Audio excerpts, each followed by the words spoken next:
Does this work? I think so. Alright.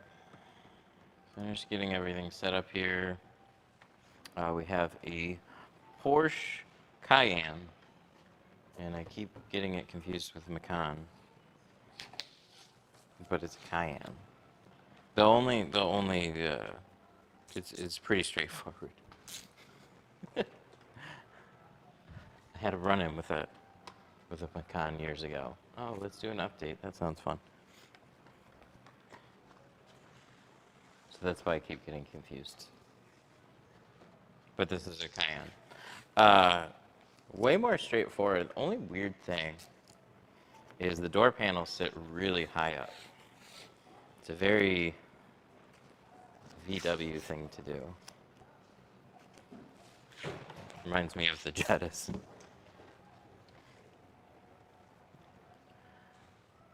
So this button, select, activate.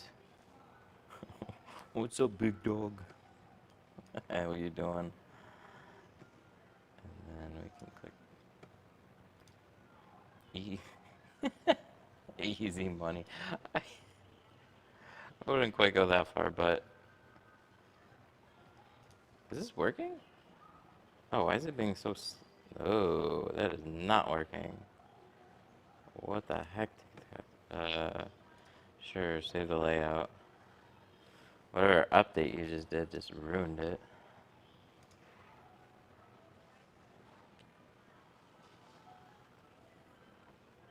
So we'll open it again. Go live.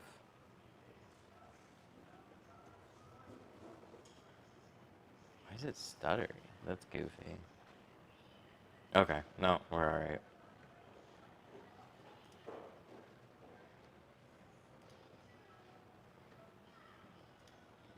Minimize that.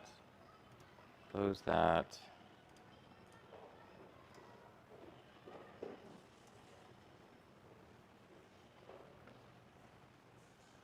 So many hoops. So many hoops to jump through.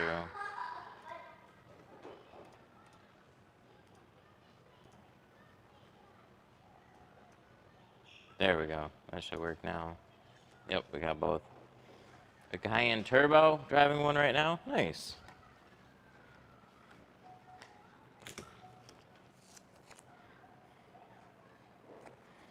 This has felt seals on it. Very clean felt seals, but still felt. So we're going to tape up over this. Come on, come on. If I can get this in, there we go. Just right.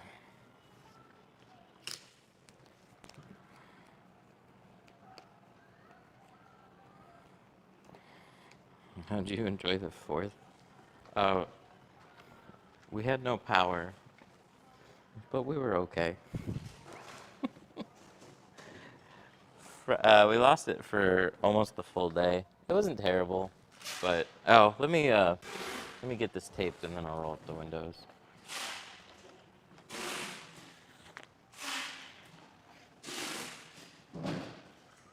I'm trying. Gorgeous. Gorgeous. That's what it is. Thank you for the 5. I appreciate that. Yellow flat out is the bee's knees. I used to use a flat out a lot. It's a good squeaky blade for sure.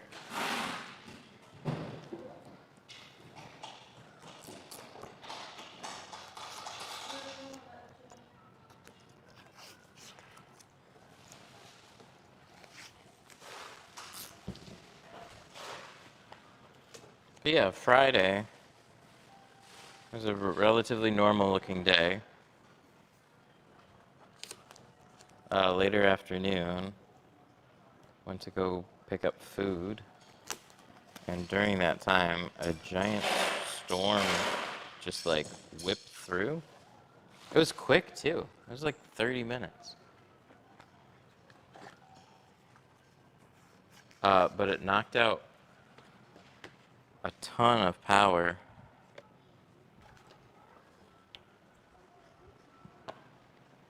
So I lost it for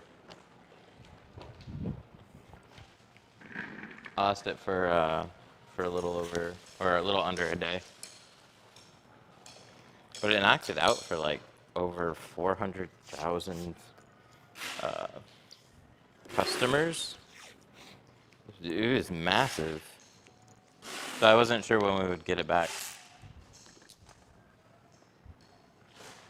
Do you put the tape on before? So I don't do anything special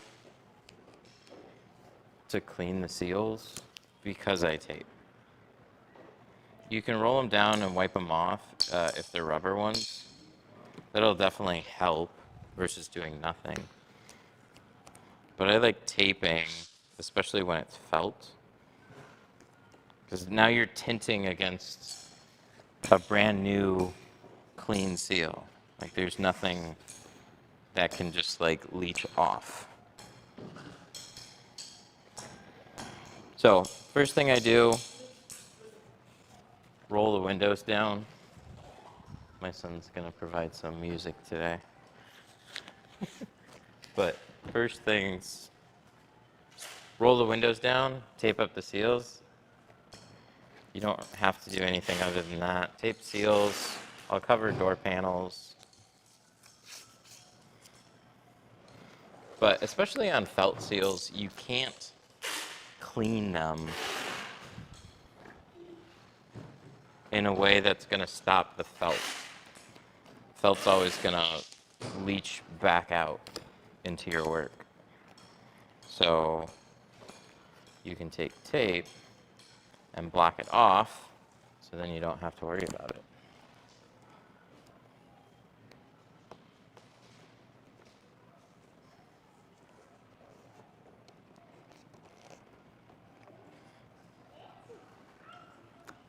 But yeah, power came back on for me.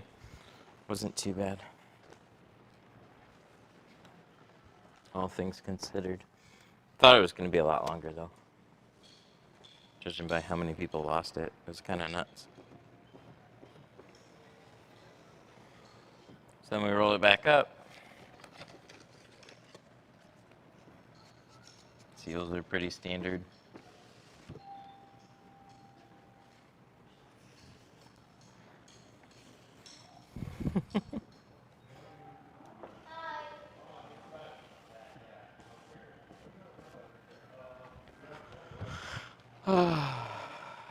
Remember told us when you're having a kid, now he's getting big. Yeah, he's going to be 6.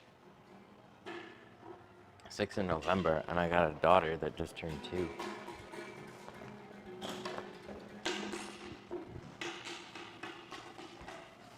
Crazy, right? My lease is up on this place next year, and I got to figure out what I'm going to do.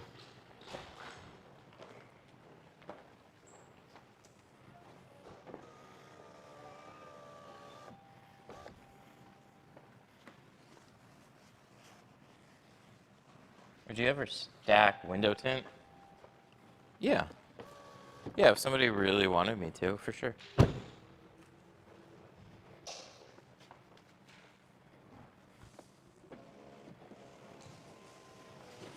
It's generally fine.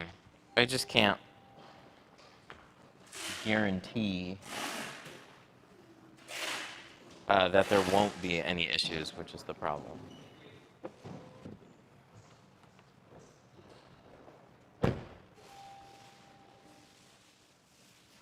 I need to take my Cayenne to you for tint. Heard too many horror stories of the blinds being broken.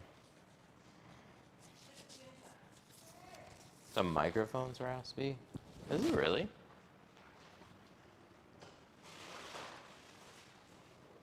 I wonder if it'll let me hear it.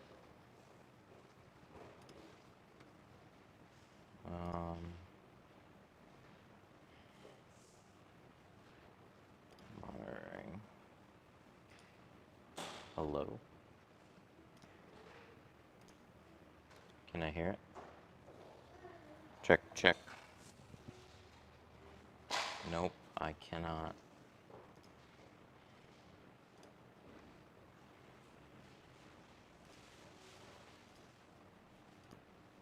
Hello? I'm trying to just like hear what my own audio sounds like, and nothing I do is gonna let me hear it. That's not fun.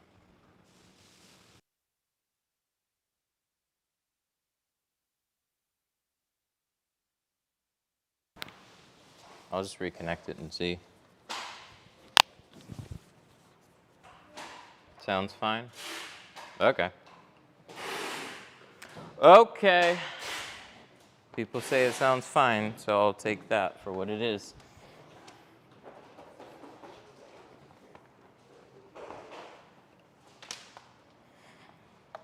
I don't know why people would break shades.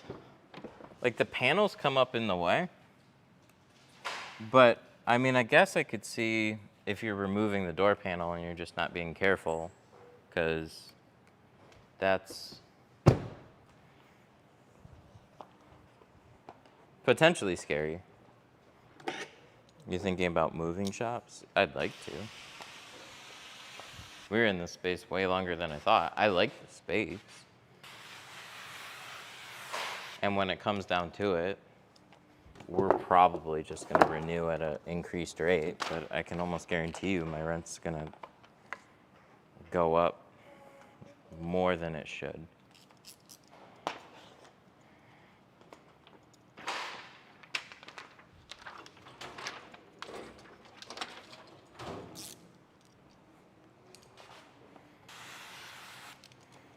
So, I'll look around.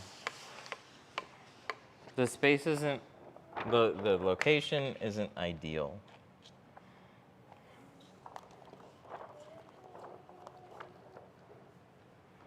There's a few things I would improve about it. But as far as just like the space, it's been good. What you doing?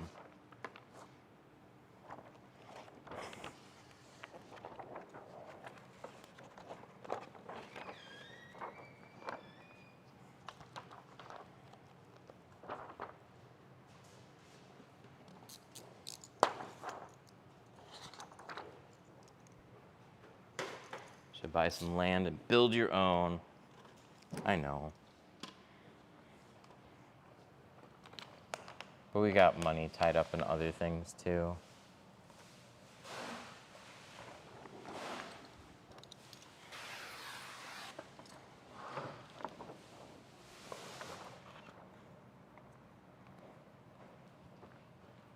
All right, so this is 20% C2 ceramic.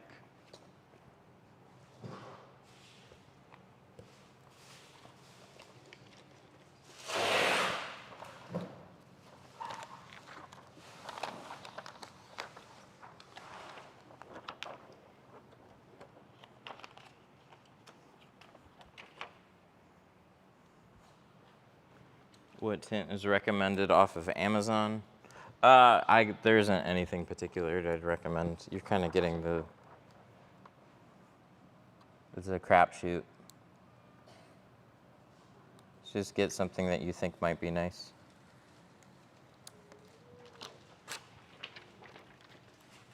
No plotter today? We'll use a plotter some, for sure. Not for the doors, though. In the main parts. I'm probably going to cut the quarters off of it, though.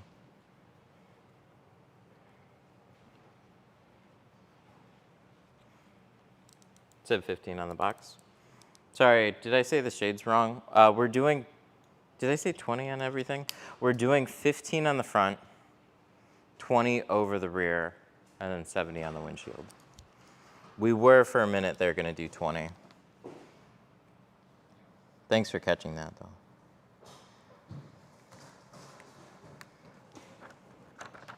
That could have been not fun. It's actually getting 15.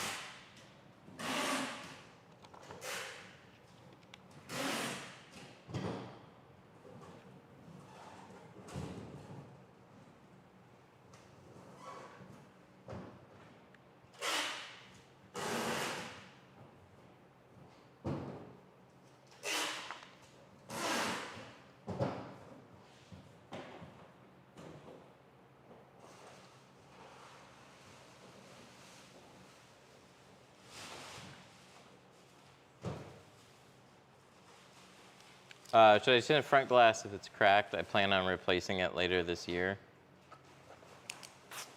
I mean, you can answer that one. I don't know.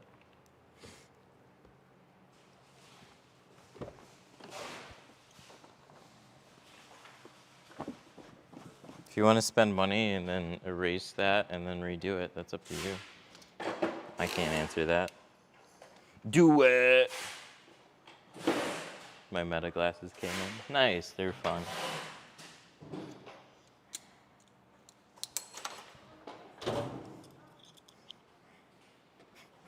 What are you doing? Are you trapping yourself?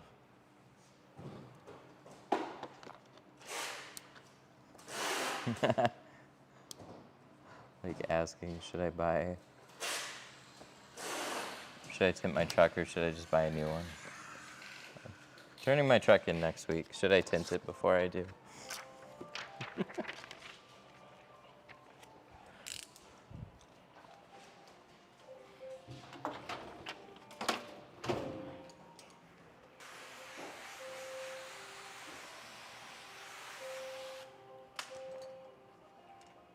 Luke, can you take that over there?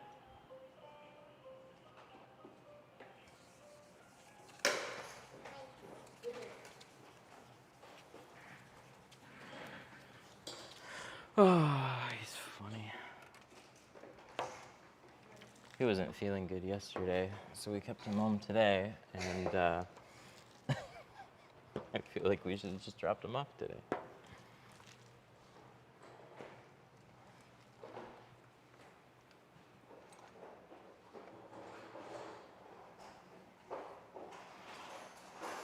I bought that new Blue Max. I like it better than the Orange Crush and the Flat Out. It's really good. But since you like that, you also might want to look into the new Tri-Edge blades too. They're really good as well.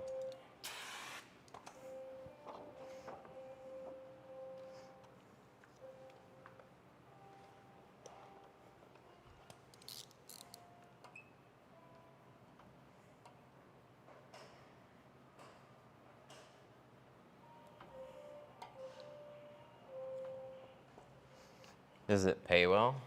Fuck no. We're just here for kicks and giggles, that's all.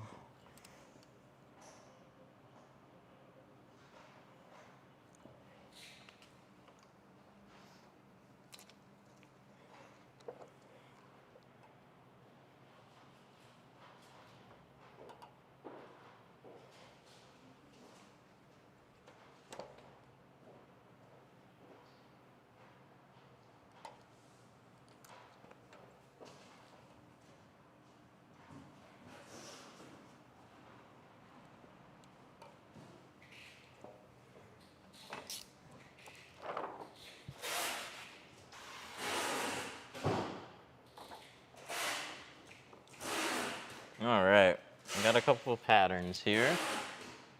We're gonna separate them.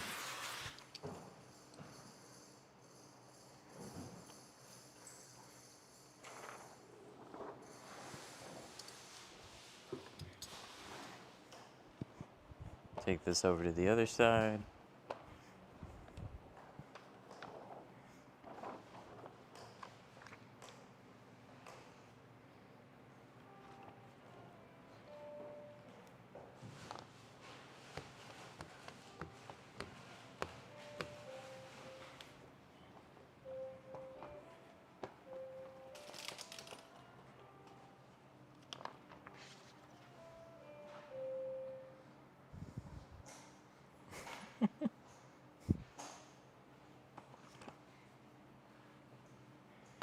I hope the inside's not coated or anything.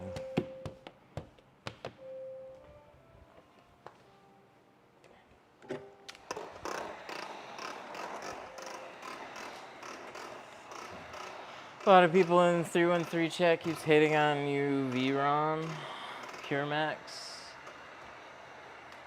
Yeah, they're relatively uninformed. They haven't got it, they haven't tried it, or they're justifying what they used more. It's not bad for the money. That's the one film from them that I liked.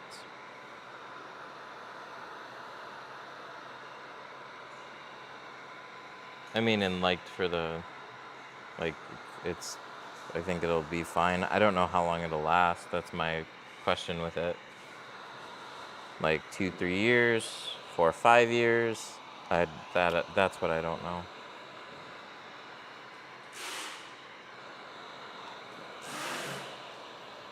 The biggest issue that you've got is it's very, like, everybody can say they have everybody does say they have an amazing film with a lifetime warranty. But then, is it? Does it? You don't know until you have it on a car for years. And then if you have an issue, you often get shrugged off. Or in their terms, it doesn't make any sense. You tint the outside of the windows and it's supposed to be on the inside? I don't know. We'll find out today.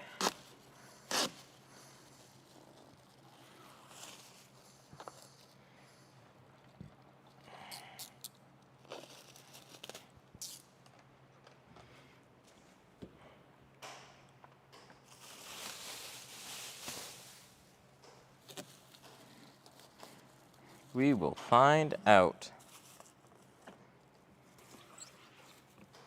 But I'd say there's a good chance.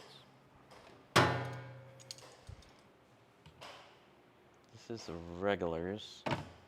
Where's the other one? I gotta find my other bottle.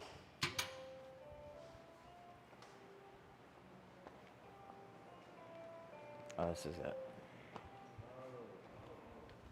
Yes.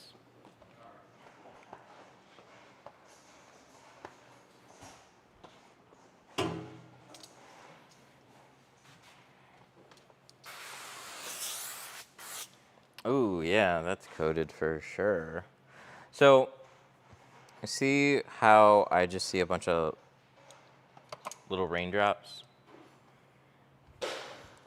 If I put my film just on it, it's likely going to be frozen.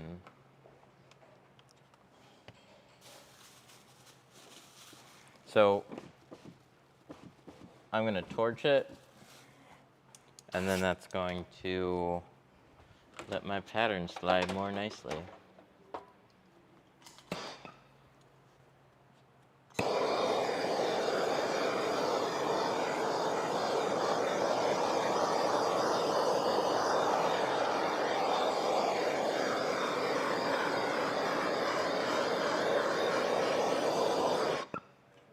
So now, when I spray it, I don't see a bunch of water droplets. I see my water sheeting a lot more evenly. So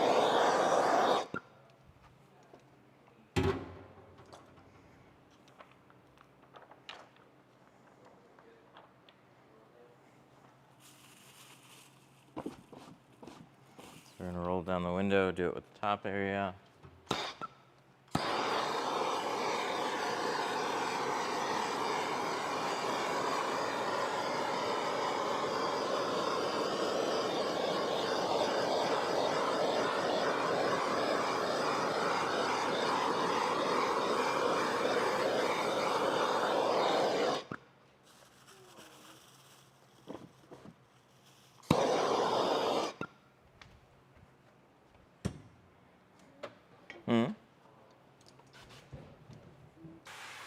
It's not empty yet. No, not yet.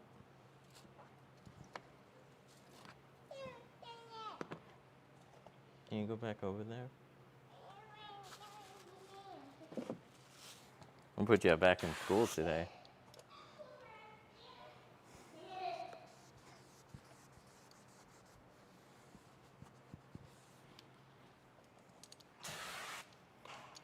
What causes this coating?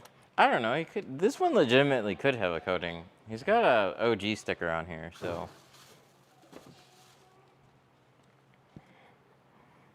Could have a coating on the inside, but it's also a Porsche. And with Porsche, who knows?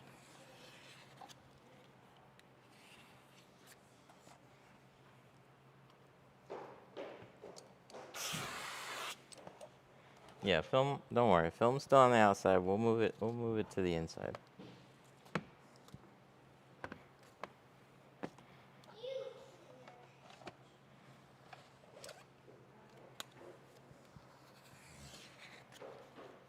So we're going to swipe those.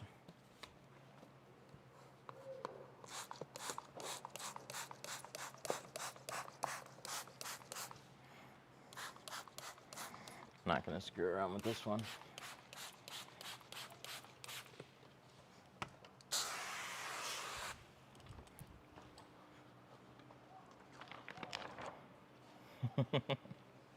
I bought all my stuff from you, but now I'm scared to get started. I know the feeling. It's over planning and like, oh shit, I gotta go do something now.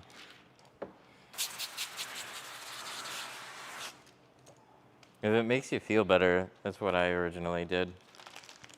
Well, I knew how to tint, but I over-planned going on my own. Way too much. It's really easy to get caught up in like, I need this, I need that. And then you're inevitably procrastinating, just getting started. Like, I can't start until I have all the things. Oh, and then you always find something that you need to add or do.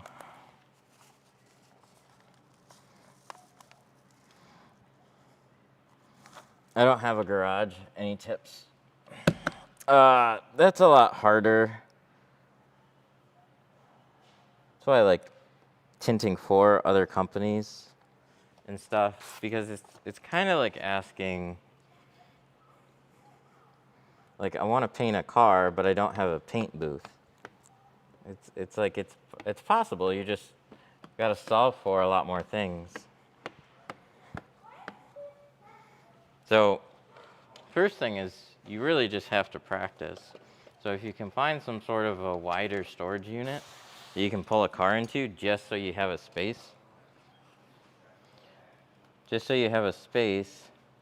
that you can practice in and get out of the wind and direct sunlight, that's going to help a lot.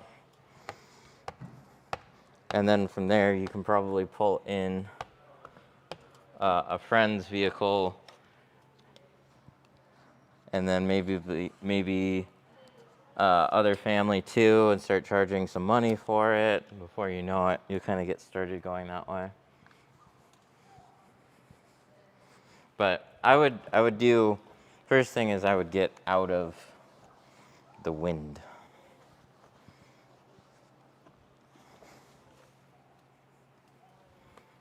I thought a lot of storage places wouldn't let you do that. Am I wrong? Well, you probably can get by just fine doing your own, especially if they let you pull in a vehicle.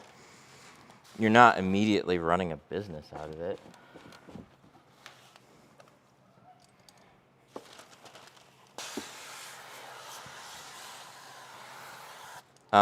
But you're right, there might be a lot that say no, and then there might be one that says yes, and all you need is one yes, so.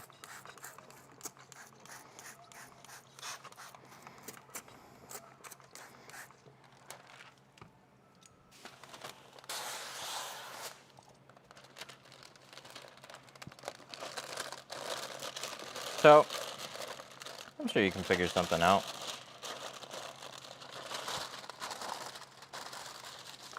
That's the thing, it's like, one of the biggest reasons that people want to get into tinting is because it makes money. And then then you're like, oh shit, well there's problems. And it's your job to solve for them. That's why it makes money. If it was just easy and anybody could do it, then it wouldn't make what it does.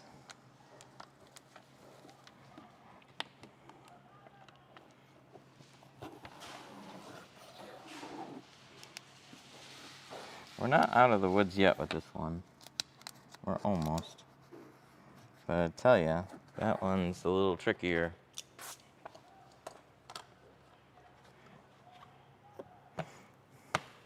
Water's probably the most. Somebody said no electrical. Yeah, probably electrical. We're not exactly super energy efficient here, especially with insulation, air conditioning, and the sheer amount of lights that we have overhead. This part scares me.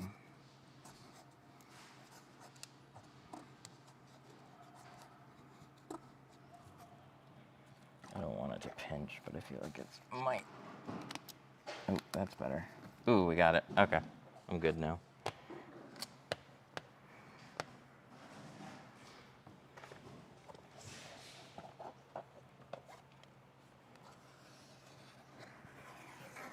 Yeah, OptiGlide, the gel is thicker. We've been using OptiGlide. They have a test that they've handed over, OptiGlide with slip.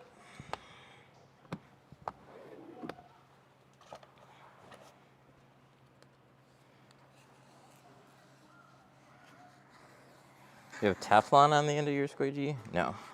No, I use tri-edge cards and good squeegee blades.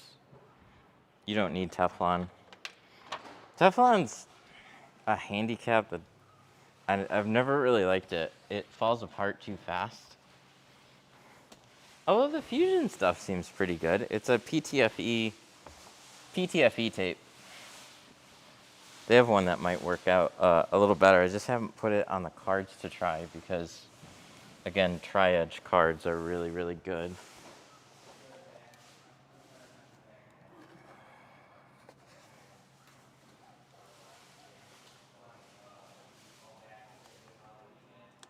More money in flat glass, but automotive takes more skill. Oh yeah, absolutely. We're all here doing cars. Should definitely focus on flat glass. Ew, look at that. So that's why I like taping the side seals. It's like, those were clean felt seals, but still, it's felt. Any one of those little pieces will break off as you're trying to tuck film in and make your edges turn out terribly. They'll be full of speckles. And you're like, what the heck? I cleaned. Like, yeah, can't clean that. So you might as well just mask it off. Makes way more sense.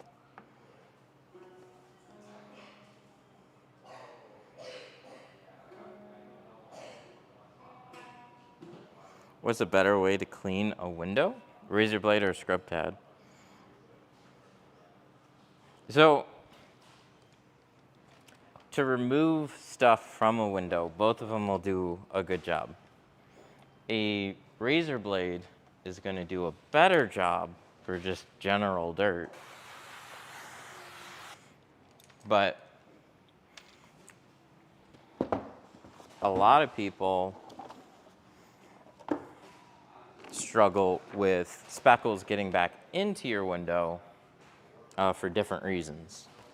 Not dirt that hasn't been cleaned off the window, but just because you're new to installing and you have to learn how to do that first. The smoother your installation is, the cleaner your window is going to turn out.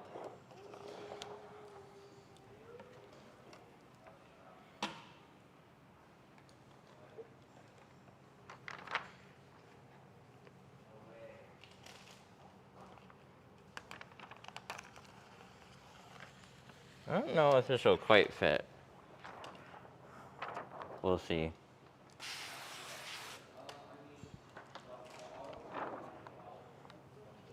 Yeah, that's what I was thinking here. I don't know if I quite got enough.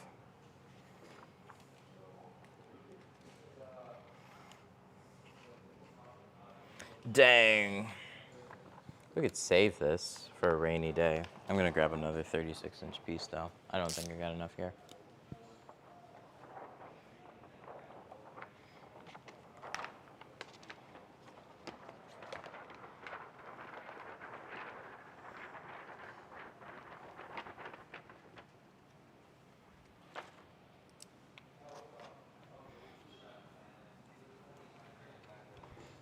I mean, stick a knife in your box and split it 18. That's a good way to do it. Just gotta set up a table to do it. There's a lot of weird traits that I carry over from mobile. And so I typically grab a box, take a piece of film, put it on a car, and I never had anywhere to put a box down. But now I have no excuses. In there. Can you go back over there though? Thank you.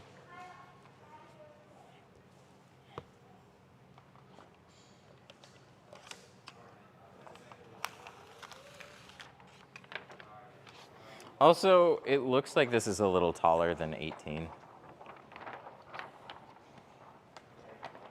Or if it's really 18, it'll just barely fit.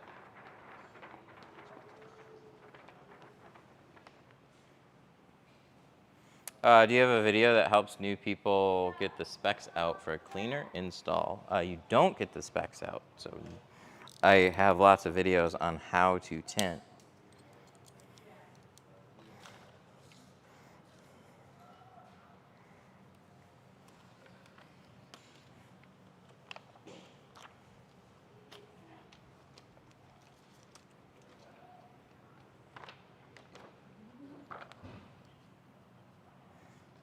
Is that your son? Yep, that's little me.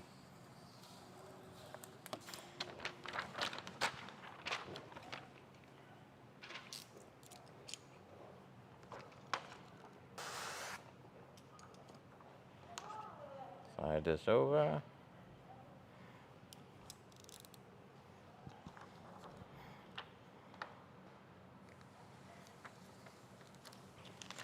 Got that. Slide this back.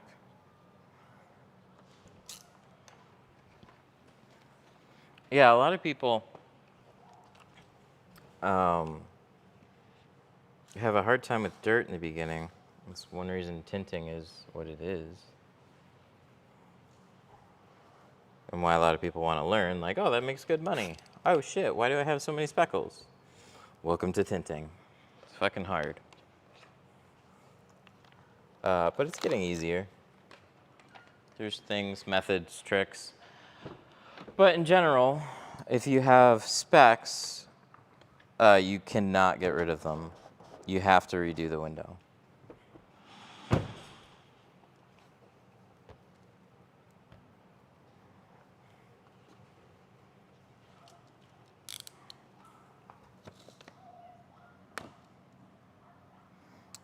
Why does it go on the outside? Because it's a Porsche.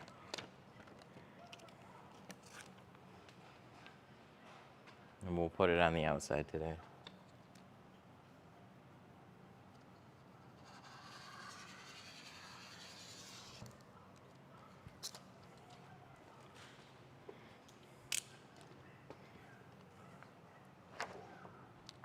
Do you not use a soap water mix? Why would you think that? Of course we do.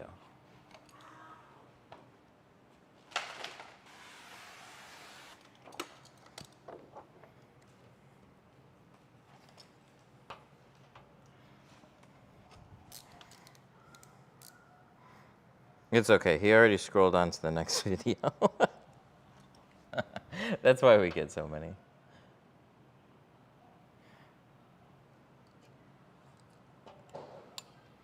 It's just like the first thought that you see while you're passing by. I thought it goes on the inside. Bye.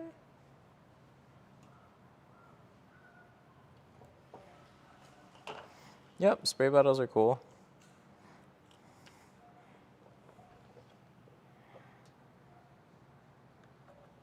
I like a spray tank. Just having more water on demand.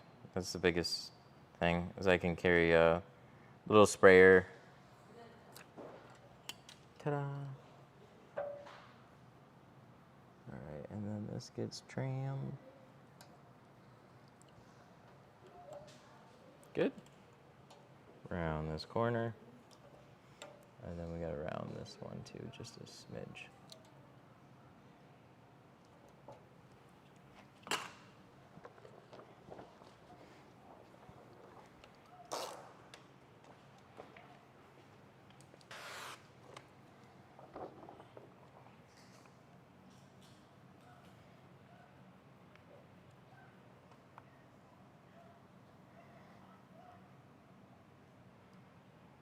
Got it.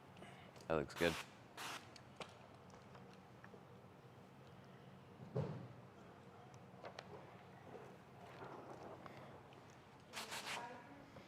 Yep, I have 2 different blades. One's for general cutting. The other one is for top edges. You can use a good stainless blade for everything, and I did for a long time. And then I stumbled into the 30-degree stainless, or 30-degree carbon steel blades. Really like those. And then I stumbled into these very thin ones, and they're really nice. It's in a plastic blade holder, so I can push this right against the top edge of the window, and it makes cutting it easy. They're just really nice to use together. Okay, let me roll this window up a bit.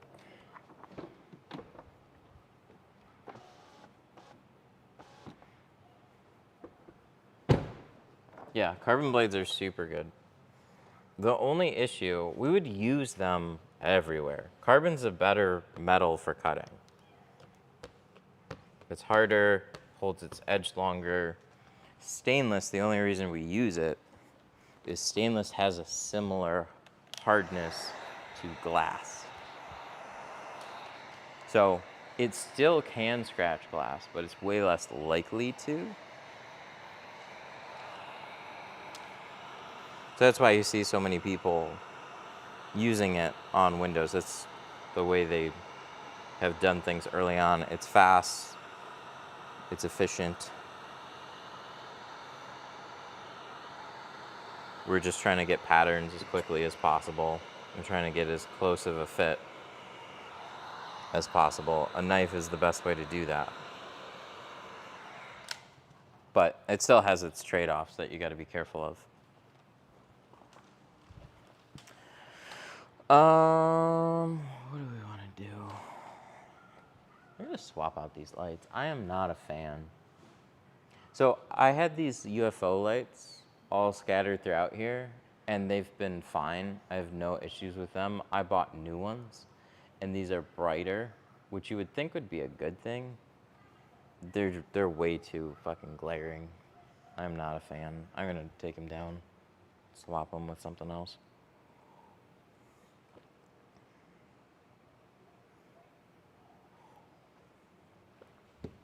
Not a fan. If they're just like, they should be higher up. I can't get them any higher up than that. I didn't think I'd have lights that would be too bright though.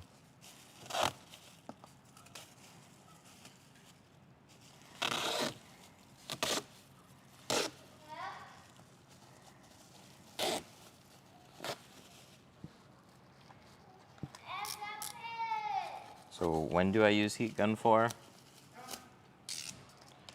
You use a heat gun to form the film, to shrink it.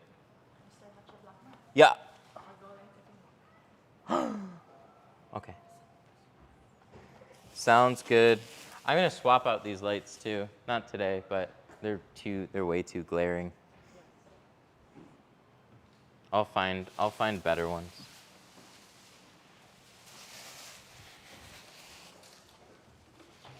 It's like where you're looking though. So they're just up here.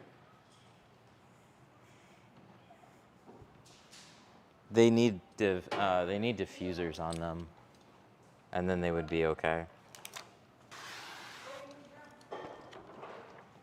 Maybe I'll hook my diffuser back up, but probably not. I don't know. It comes down to like if I'm gonna stay here. It'll be a giant pain in the ass to move though too, so that's taken into consideration.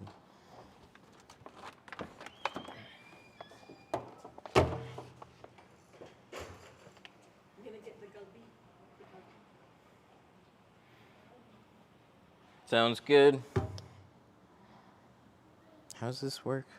This comes off. Oh yeah, this comes off It goes around. Got this little peely dealy.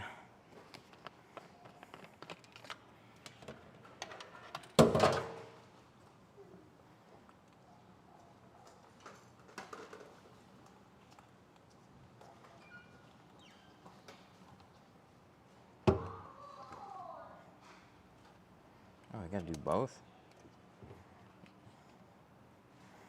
Gah!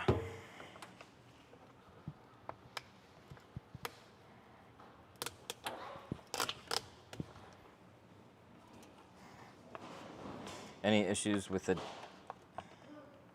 dyed geofilm fading? Don't think this has a seal. No, it does not. No. No, it's a hell of a film. Pro Classic is a super nice film.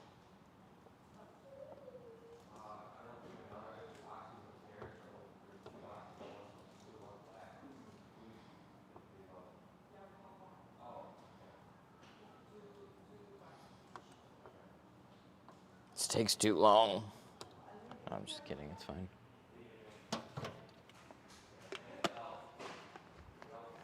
I filed down the tip of the plastic knife for a flat surface, helps steady the blade for me.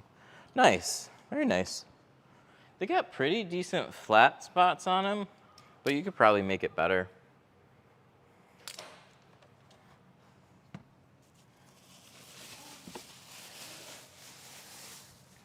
Bye.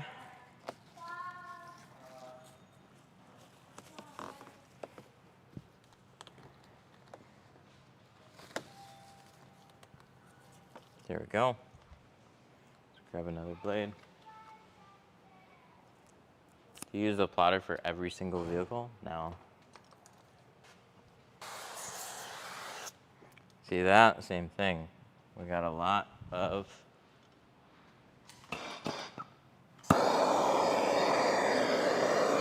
beading.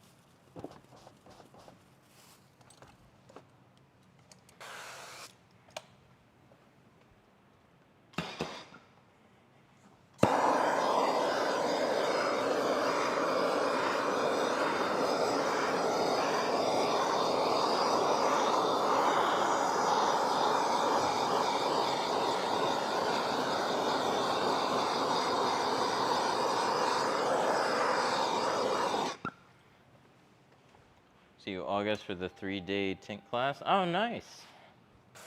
Cool, see you then. Look forward to having you.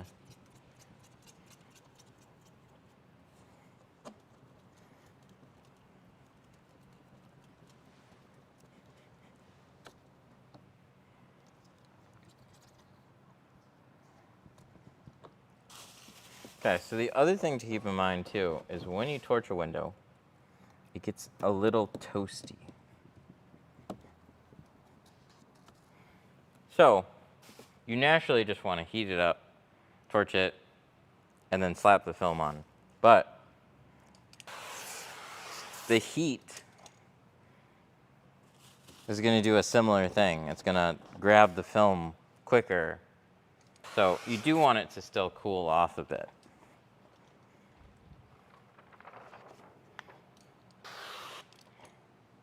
If I card too fast, will it cause ghosting? Not ghosting, but when you're shrinking over a dryer sheet with some ceramics, you can put like a little dimpling in the film. So it is nice to just let it cool down a bit.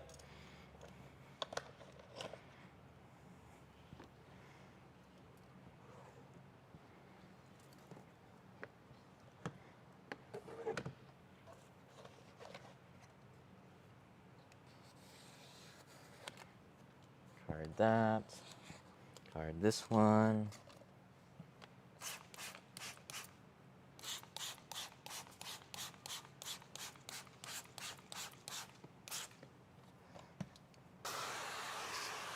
got sticky windows on a Porsche. I'm not taking any chances.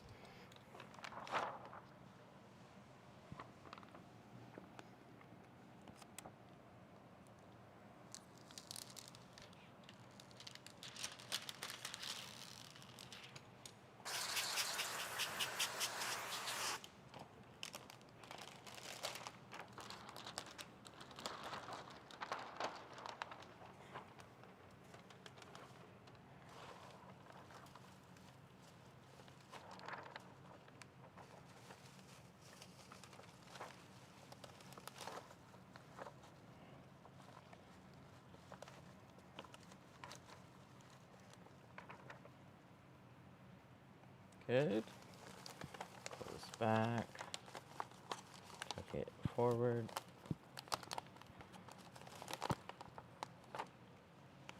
Line that up. Good, we're still wiggling. As long as my pattern wiggles, I have all the time to then get it in place. It's when you start tucking it in and then it just wants to freeze. That's the worst.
Yeah, with the horse and the duck question, you're getting your ass kicked either way. But do you think you'd be able to just take down a horse? Probably not. With 100 little ones, you're still getting your ass kicked. But you might have a small chance of living longer.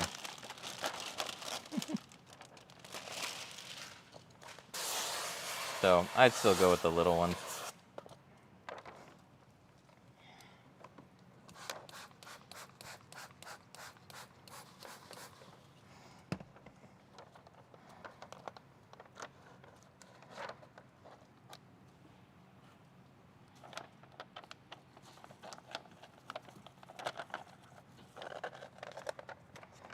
At least they give us room past the seal.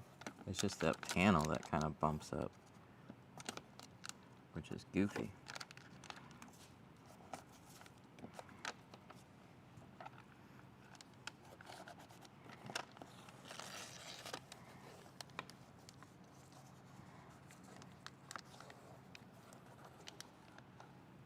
There we go.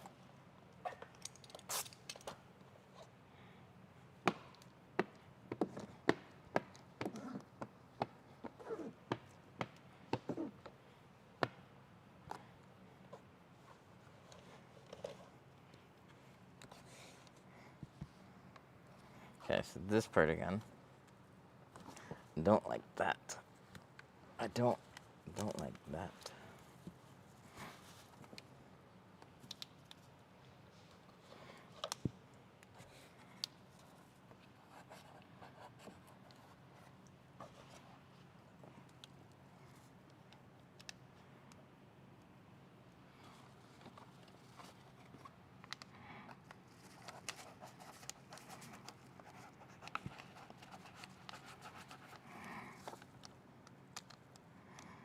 Come on.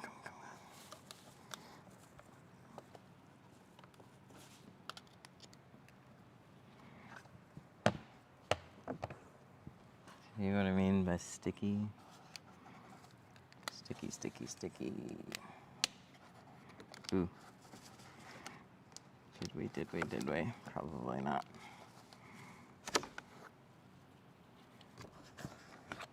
Ooh, we got it. Haha! Fuck you.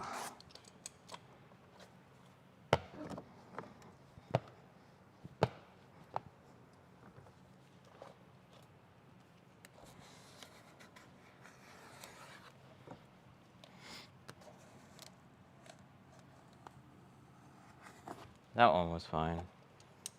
When it rolls like that, not a fan.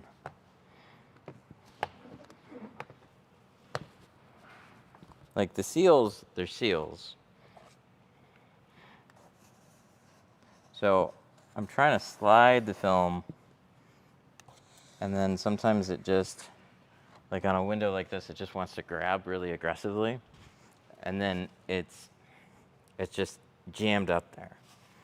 It's really hard to pull it back, and it's really hard to get it to go in, because it's just, it picked a spot and it's stuck.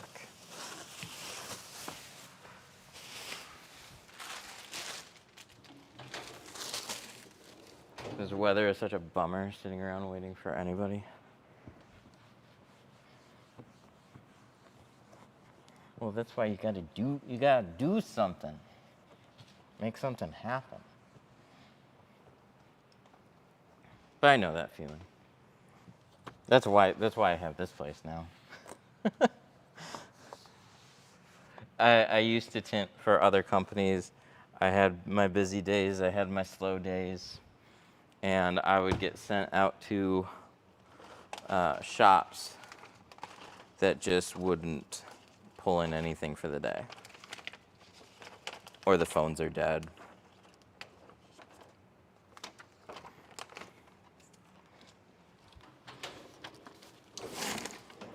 But if it's your business, you can change that. Slow days are really good days to take advantage of other things that you've been putting off and should be done, or you should learn about.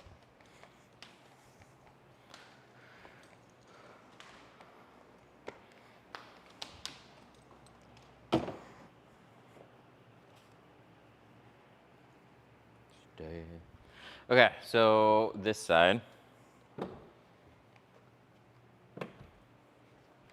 Got work for tomorrow. Busy AF Friday and Saturday, but nothing for today.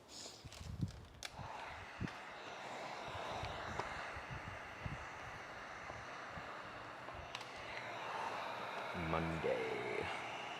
It's Monday after holiday weekend, too. That's something to consider.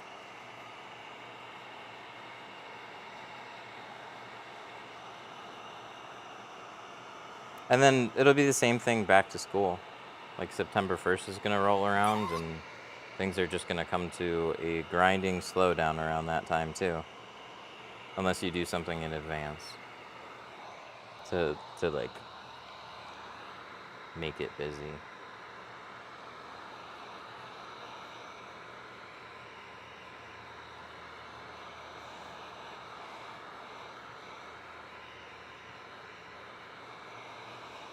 What are you using for ads?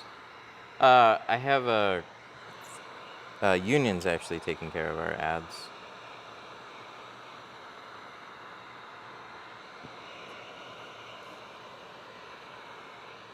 I don't like their funnel as much. I still want to tweak and change it. But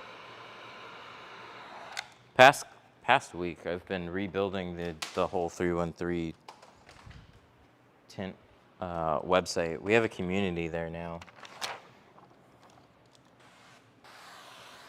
Not like I moved a bunch of people, but we have a community feature now.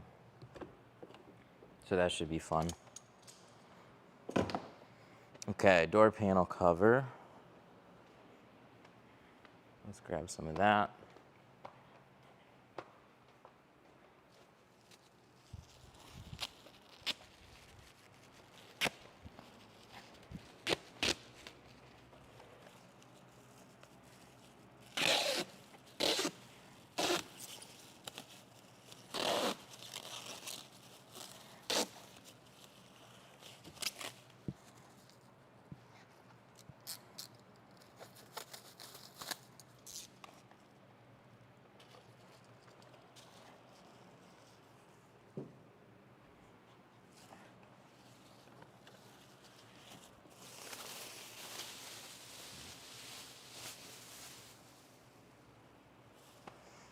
Ta-da. Razor blade. We have to torch it. We should do both. We should do the back as well. We'll get it prepped. We'll torch both of them at the same time.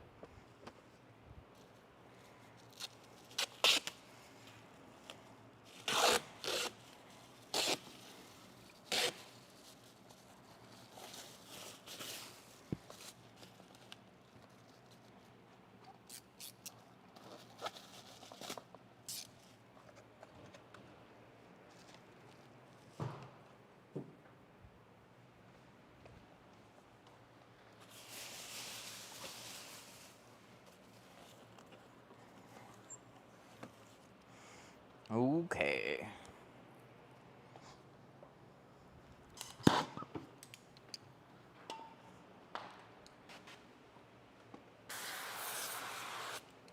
Yep.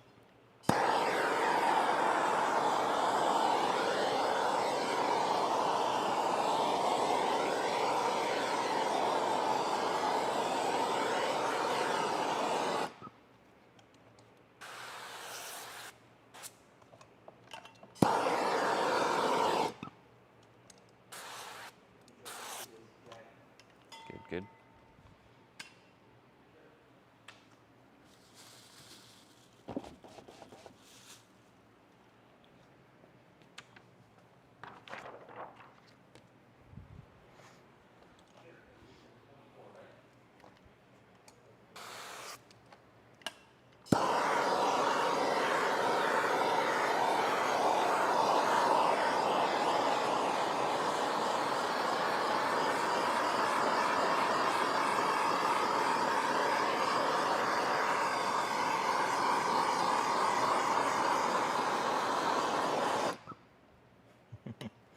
Got the tape a bit.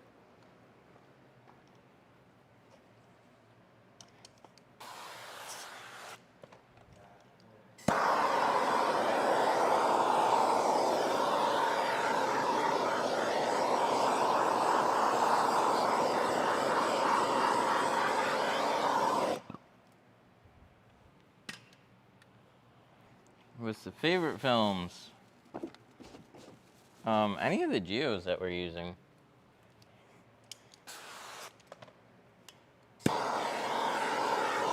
To install with, probably the C2 carbon or ceramic. Apex still is nice, it's just a little bit thicker.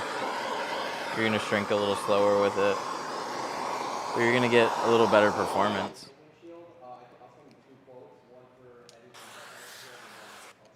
There we go.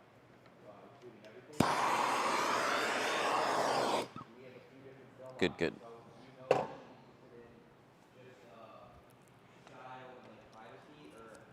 Okay, so we still have to clean them off.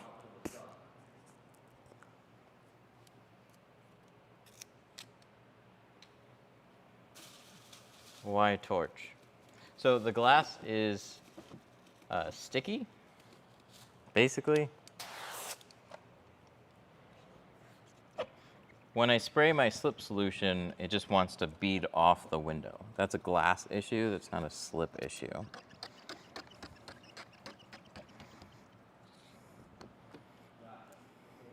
So we're removing a coating or heat treating the glass a little bit. And now when I spray the window, the soap can spread out evenly on the window like it was designed to. Otherwise, the soap doesn't really get an opportunity to act like soap.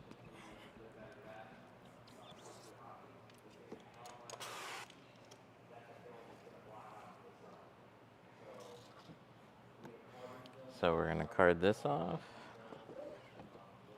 And I'm gonna go to this one. I'll install this one first. It's had a little bit more time to cool.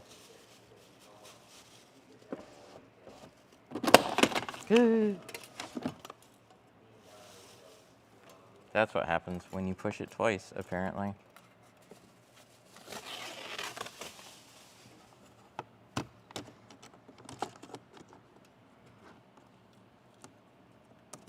So this goes back down there.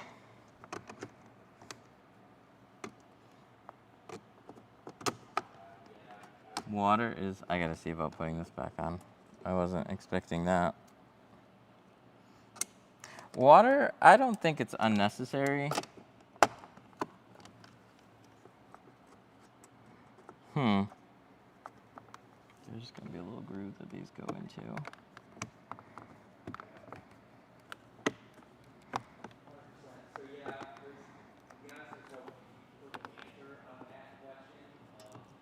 I want to know why it exploded on me, though.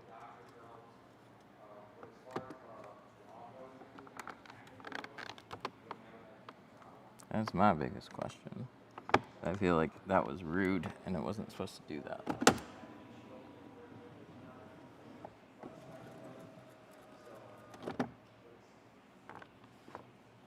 Okay.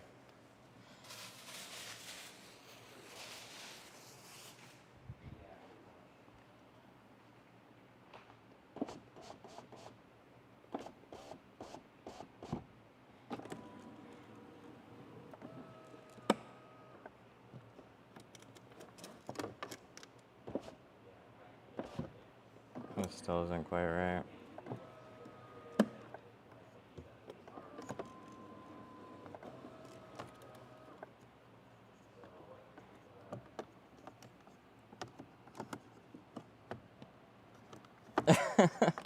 Yeah, it might be horror stories on the shades.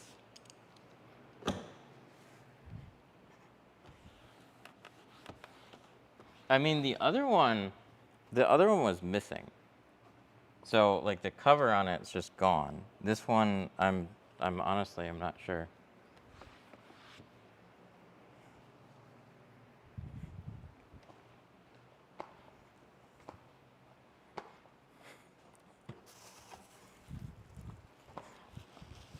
But I just pushed a button. So, I'm not sure. That could just be unfortunate luck.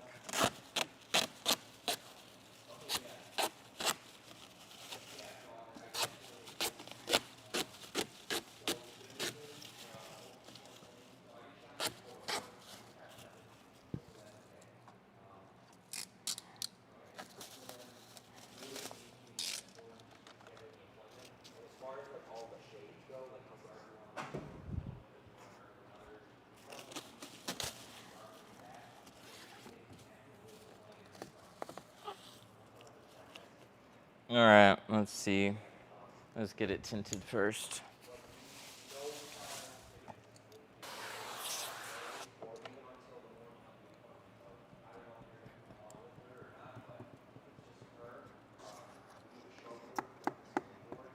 The tape on the sides is seal guard. The tape on the door is panel guard.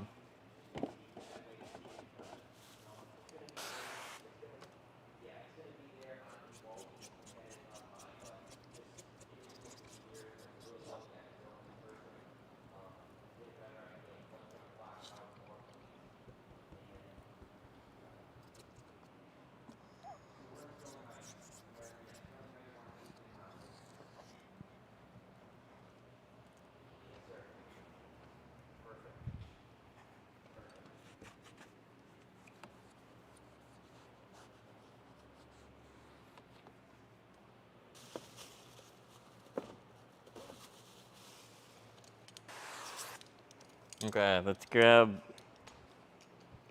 some gel.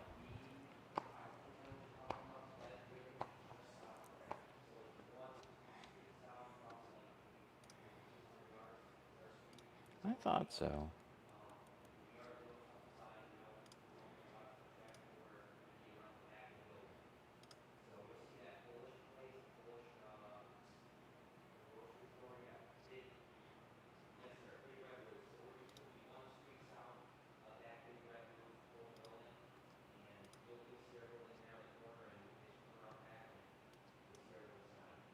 Let's hook this back up.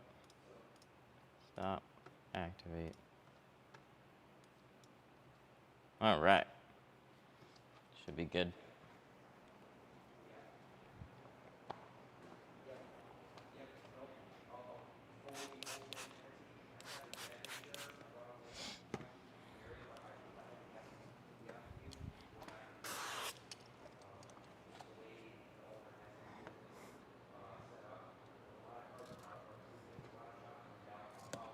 Grand Theft Auto 6.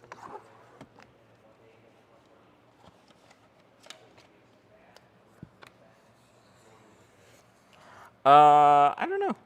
Probably. When's that? Is it actually have a release date sometime in the next 3 years?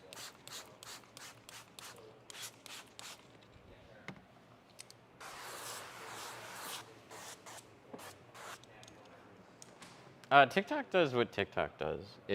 Every every hour or so, they pop up a little CAPTCHA window, and they want me to click a box saying that I'm still like in front of the screen. Like, yes, I'm here. But it's not a window that I leave up. So then they just cut it. They cut the stream and then I restart it. I just don't know when they do that. It's random. No, November? Is it really? Like, for real, no delays again? Or there might be a surprise like, ah, oh, shit.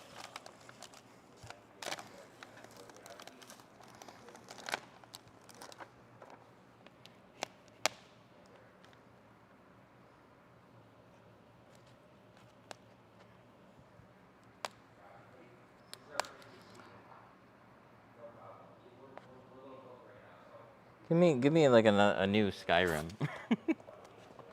And I'll buy it. I don't know. I'll probably end up buying it out of boredom one day. But I'm usually working on enough other stuff.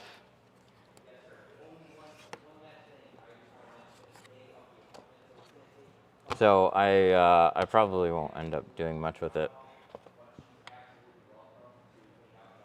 Looks good.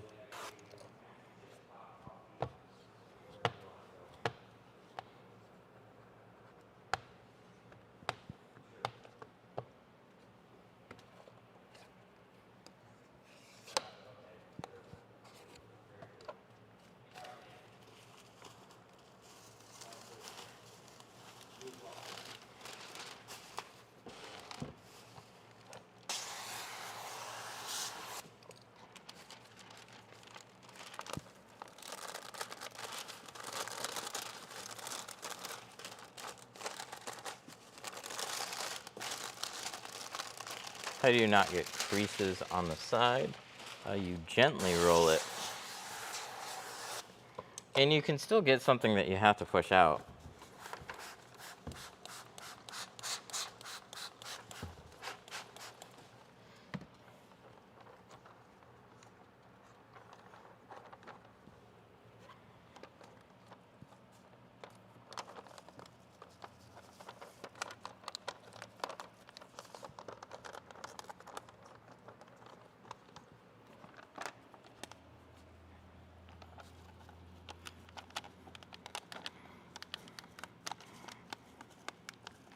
I remember I was working, where was I? I was at Auto Tint City when GTA 5 came out. And then every 6 months was another check for, do they have heists yet? But I'm likely not going to be playing much of it. But I'll probably throw money at them. So I have it. Oh my god, this fucking thing. Yeah. Porsche glass is, whew, not fun.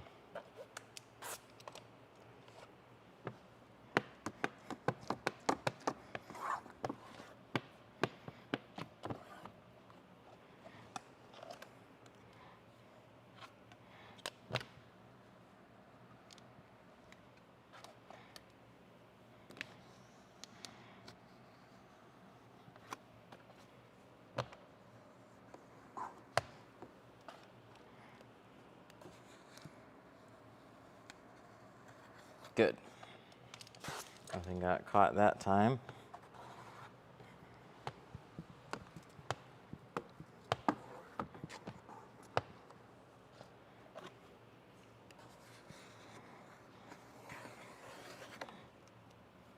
Just ordered Tint Slip. Nice. How does it compare to baby shampoo? I like it better than baby shampoo. I used baby shampoo for a long time. When I switched to Geo, I just never found it slid very well with just baby shampoo. So that's where Tint Slip came in. I still want to make Tint Slip stronger.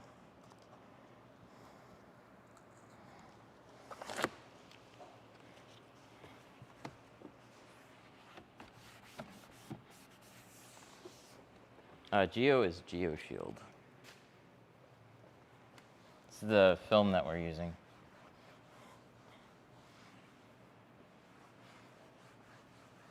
Instagel's good.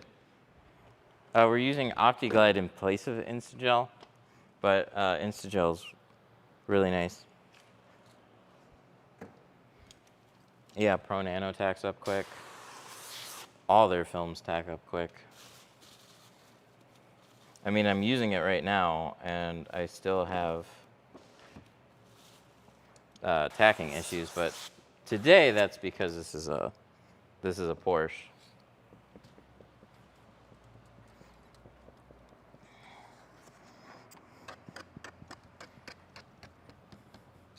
Do you go over the glass with a chisel tool? I never liked the chiseler, but yeah, we do touch-ups.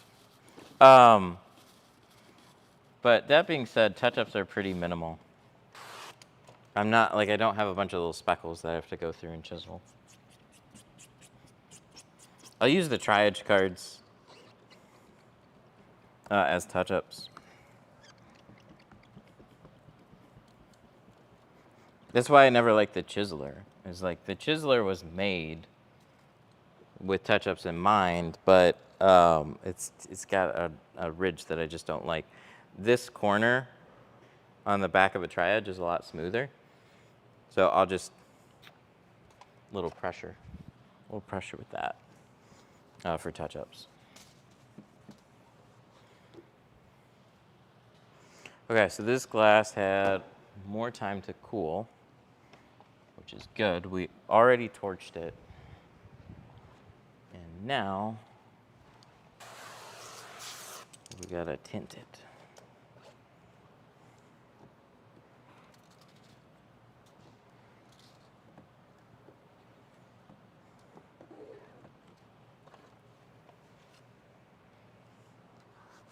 How can I learn tint?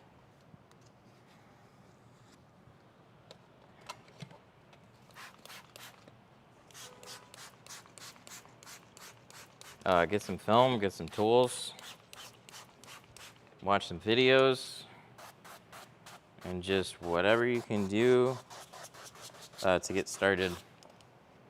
There's no easy roadmap for just getting into tint. It's hard when you don't have a garage.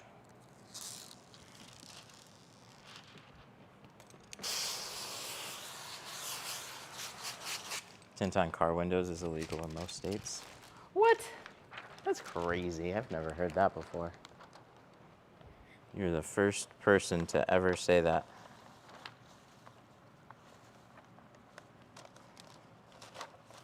You sure?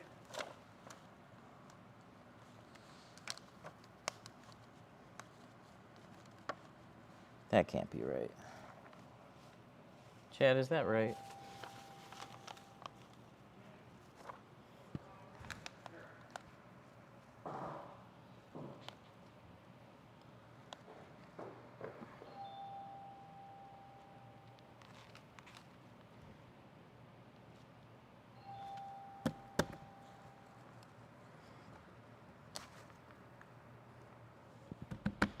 It's not illegal, but your car won't pass inspection with it on.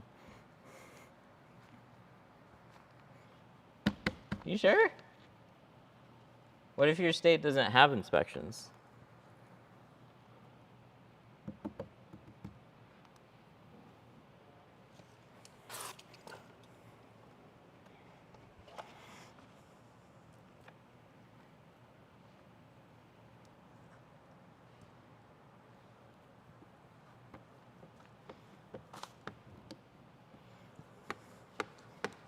So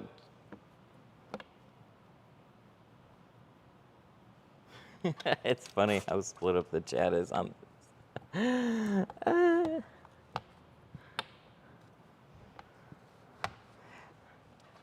So it depends.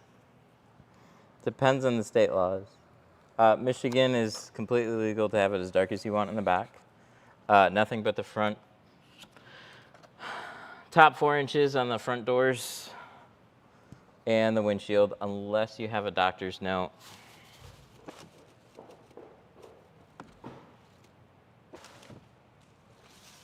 Yeah, I don't like this pattern. I'm gonna recut it.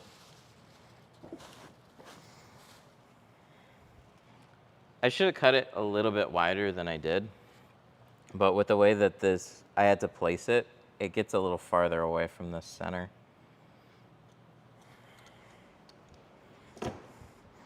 It's likely off-centered, that one to this one, so it shows a little bit more. Or it makes me have to place the window off where I had that top edge cut. So I'm gonna just cut a new one. What squeege? It's like one of my favorite typos. What squeege?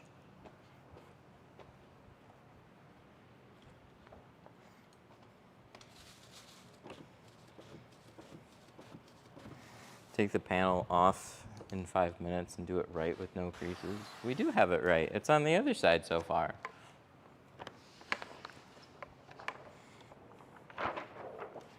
Just because you can't do something doesn't mean somebody else can't do something.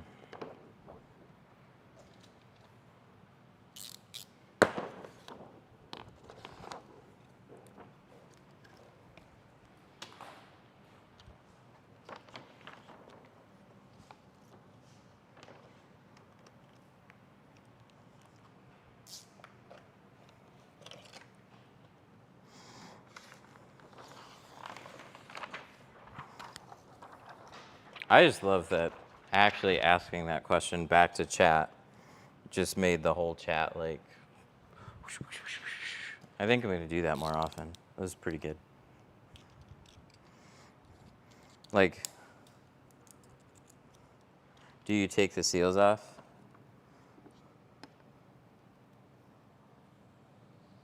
And then I could ask something like, you can take the seals off? I thought you were going to break the door panel if you do that.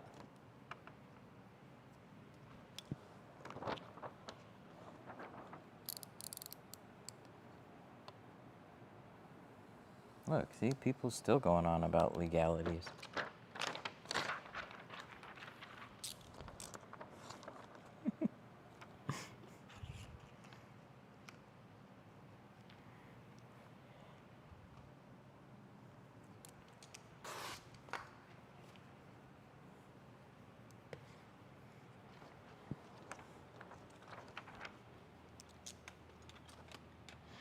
I never like to argue about processes, one way versus a different way of doing things. There's lots of good ways to tint.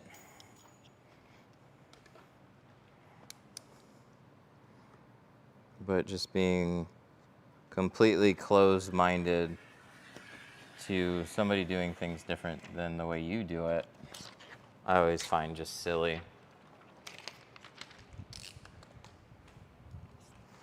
What's unique about the C2 carbon? It's a nice carbon film.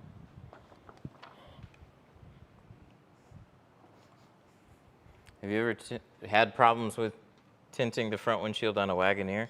No, and I'm trying to think if I've tinted a windshield on a Wagoneer yet. I've had a couple in here, but they're not very common for me to see.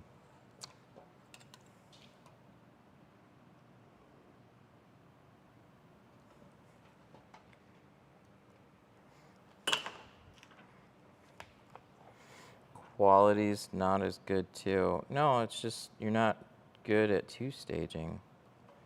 It's not a quality difference. It's just you're better at bottom loading than you are at two-staging. You just got to accept that. That's okay.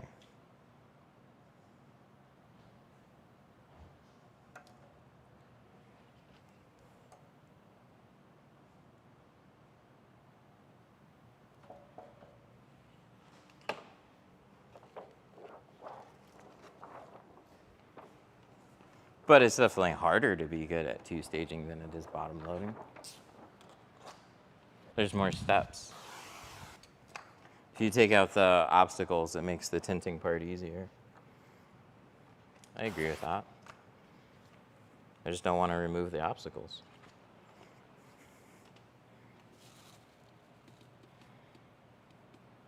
Have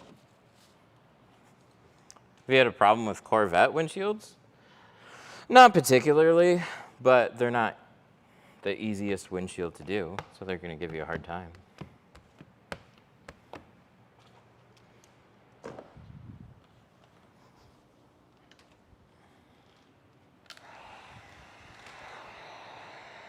Yeah, they're really long too.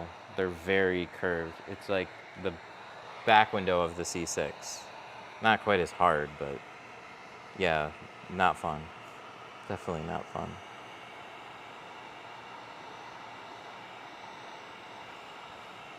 I had a tinter tell me they can't because water will separate the dash. Ooh, on a Wagoneer, that could be true.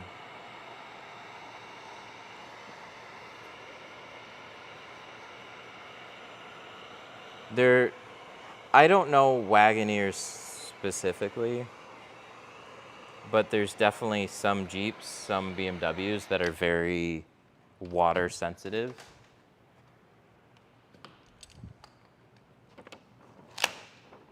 I would look that one up in our group and see if other people have had that issue, specifically with that car. But yeah, some dashboards are touchy. Most of them are not.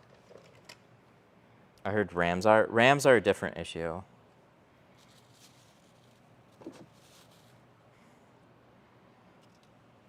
Rams have water problems that run down to modules like a BCM. So you got to be careful about that.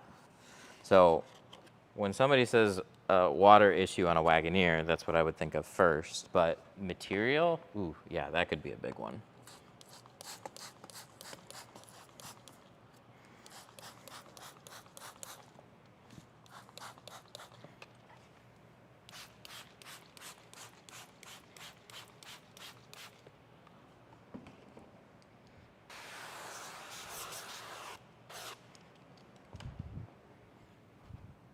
I'm from Florida, a respectful company told me. Yeah, I don't know without looking at that specific Wagoneer. I haven't heard anything about all Wagoneers.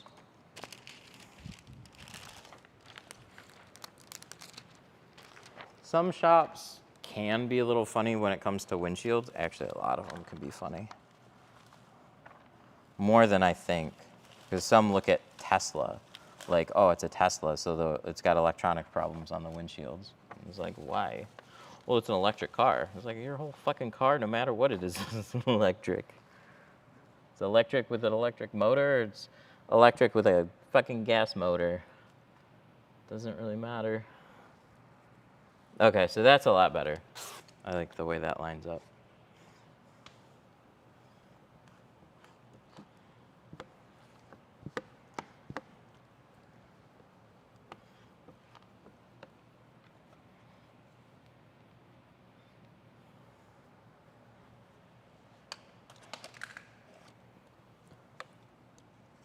Mmm.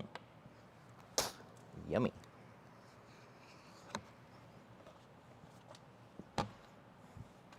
Not really.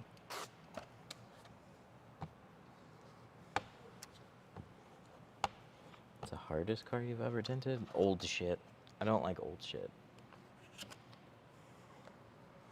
It's never worth it's never worth it. Even when you charge more, it's just never worth it. I'd just rather not do it.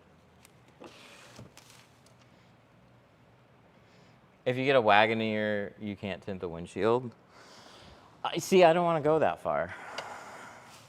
I just said I haven't run into that issue, and I haven't seen anything specifically about the Wagoneers, but somebody in chat had a shop decline it because it was a Wagoneer, and something about the materials on the dashboard, which can definitely be true, but it's rare. I personally haven't seen anything that I remember about the Wagoneer. But it would be a trim level thing too. So to blanketly say all Wagoneers, like, I doubt that, but there might be a specific trim that's sensitive. Somebody just said they tinted one last week with no issues. So some shops do this really annoying thing where they say, they pawn it off as an excuse to get out of doing a windshield. And so you might call a shop and they just tell you, oh yeah, we can't do that windshield. When really they're just like, they don't like doing windshields, and then they'll tell everybody that. Or they had a hard time on the last one and they don't want to do another one again. Like, there could be a lot of excuses.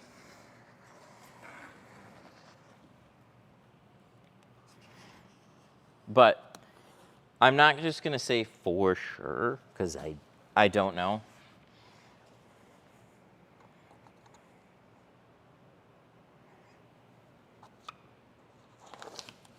But it's not something that like leather, stitching, that kind of stuff. You can definitely have something on a windshield that's sensitive. You make that look easy? Well, good.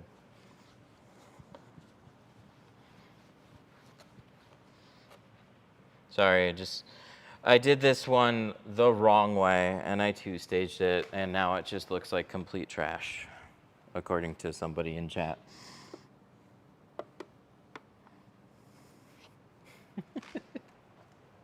I was supposed to bottom load it. I know. Looking to start a business, what are your prices, if you don't mind me asking?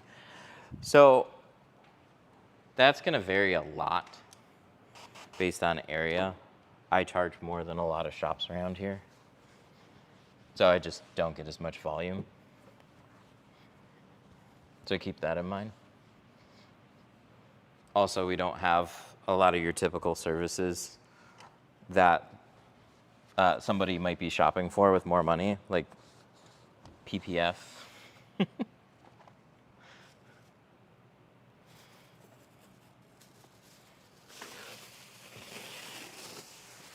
But this car, all the way around with the windshield, is $550. Without the windshield, would start at $299. It might start more because it's a Porsche.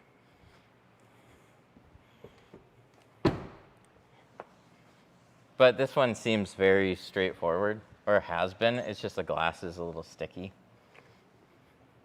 So I didn't charge them any more for this one.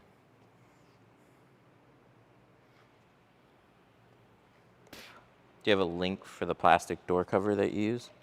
No. I have a squeegee blade that tells you where you can get it. And then also 313 Tint, use that as a code. It'll save you 5% on tools.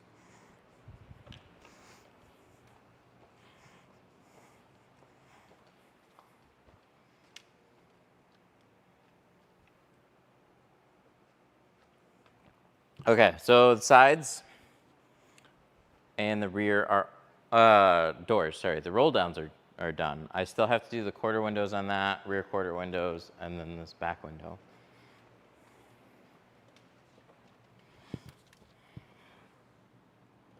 That looks clean. No, it doesn't. It looks so dirty because we two-staged it. We did it the wrong way. That's what somebody told me.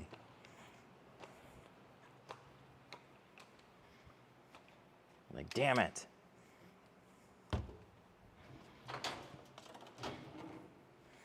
My area charges $250 to $350. There's places not far from me that charge that. You guys want to watch Blippi? Ooh, where did the remote go? Remote's over here.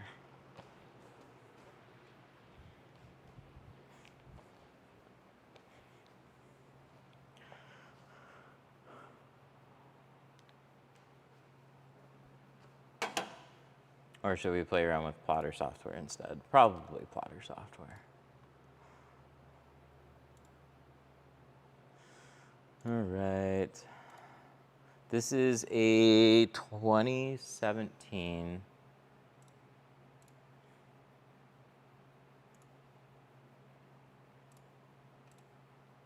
not a Lexus or a Plexus. It's a Porsche. Whoa! There's so many more. There's so many more numbers and stuff in there. All right. 2011 to 2018. Looks accurate to me. What do we do first? Should we work on the back? Let's work on the back. Option 1 or option 2? Oh, option 1 has the wiper cutout, which this definitely has.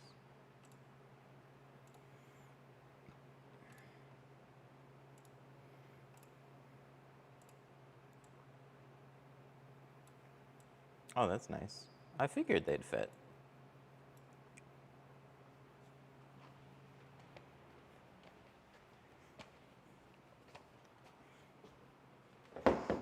You told us to get ceramic tint. That is the best thing you could have had us get. Yeah, ceramic's really nice.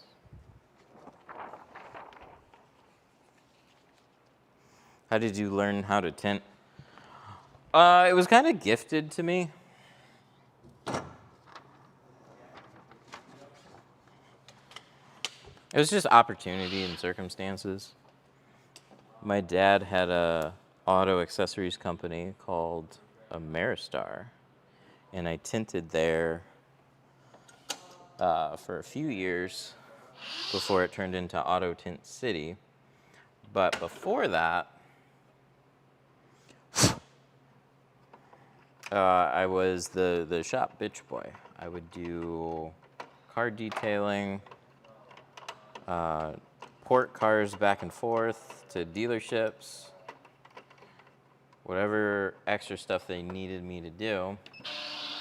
And then over time, I started to learn some of the other helpful things, like they were an accessories shop. So step bars, tonneau covers, glass replacement, all that fun stuff. Had enough of a taste of a lot of different things, like glass replacement. I've probably replaced like 25 different windshields, handful of door windows. Hey, thank you, Porsche. You made that easier. But I've always been very like technology oriented.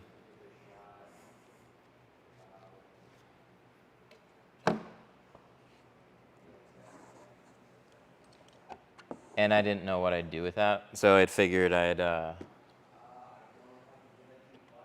get more into like car electronics and stuff like that. But then I started going to school for aviation mechanics, finished that. But while I was going there, our window tinter of many years quit to go work for a competitor. And we didn't have any tinters at the store. So it just so happened my dad had a business partner, his son knew how to tint, and they asked if I wanted to learn how to do it. And I was like, and they were like, it makes more money. I was like, sign me up.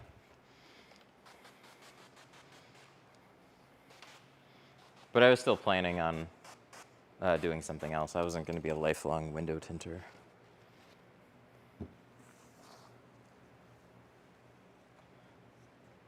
But then you learn what aviation mechanics entails, and it's a lot of paperwork, oversight, which makes sense. You don't want planes falling out of the sky.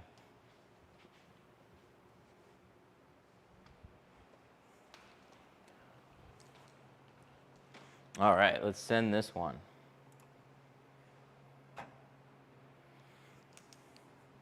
Yeah, definitely nothing glamorous in the A&P life.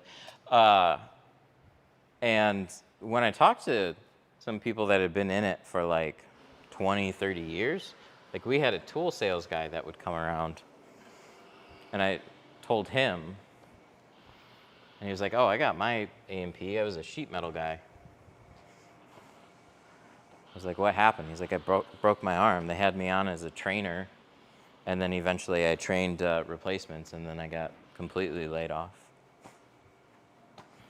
And then somebody else that I knew also, like, you can work somewhere for a long time, get used to a certain living, and then it goes through management changes or economic slowdowns, and next thing you know, you're getting laid off, and you have to go find another airport. So you have to relocate entirely.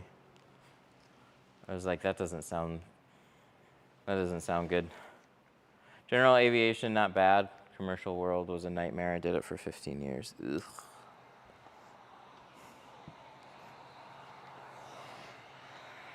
So I was learning window tint.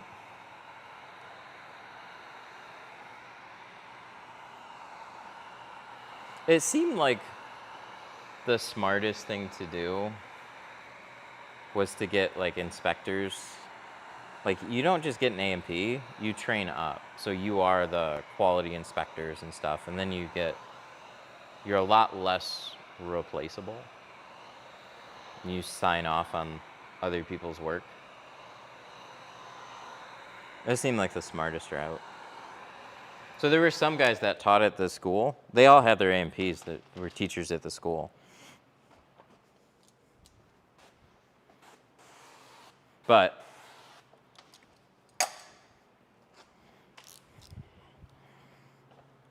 one of them would also do all the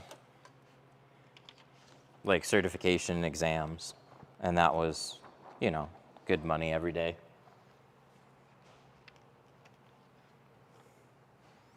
Oh, whoops. I forgot to tweak the settings on my plotter. Luckily, it didn't destroy everything. These cut out perfect, but it cut through in a couple spots. Garbage work you did to my car. Thank you. You can leave a 5-star review too if you don't mind.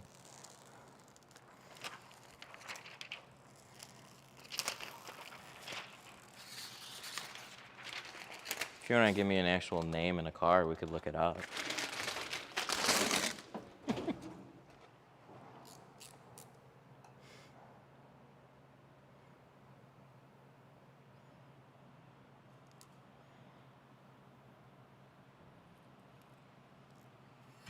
What degree blade do you use? How often do you change your plotter blade, and what degree angle do you use? Use the lowest that you can find. So that has a 30-degree blade in it. Use a steeper one, like a 45 for PPF. But lower is better for window film.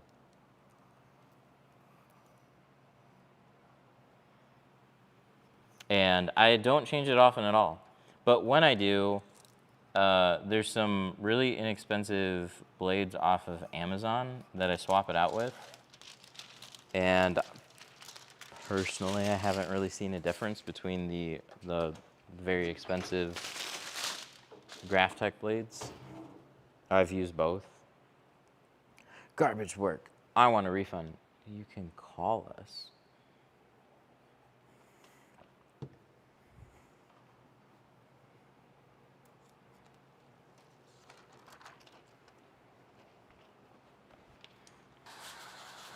So that's how I settle all my real life disputes. I go in chat.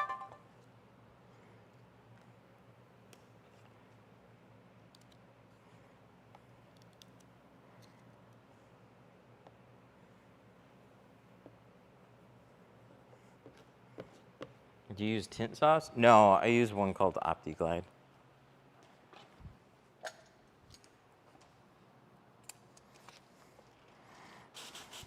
It's just more economical.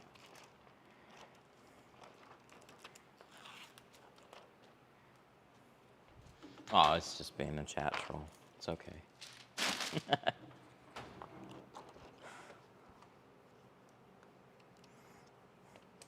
We had somebody at a chat literally leave us a 1-star review and said that they got haggled on stream. Or not haggled, what's the word?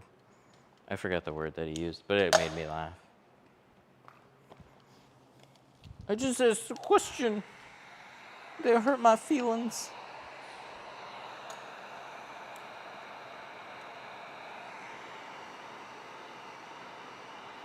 I got through paint and shit.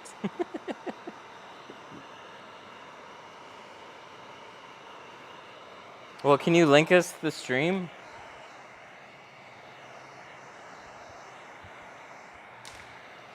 Link us the video. We can go back and we can watch us cutting through paint and shit.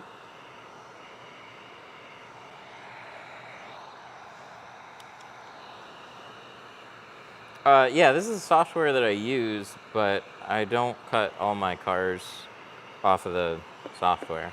Like all the doors I cut by hand.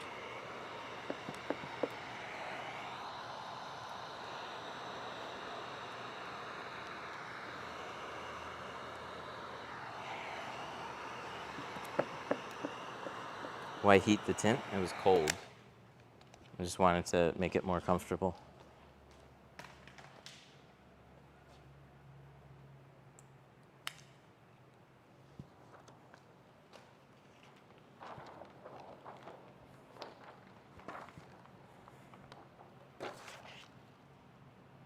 Nice. Look, even Porsche gives you a little space around the spoiler. Thank you. There's been too many that get like super close.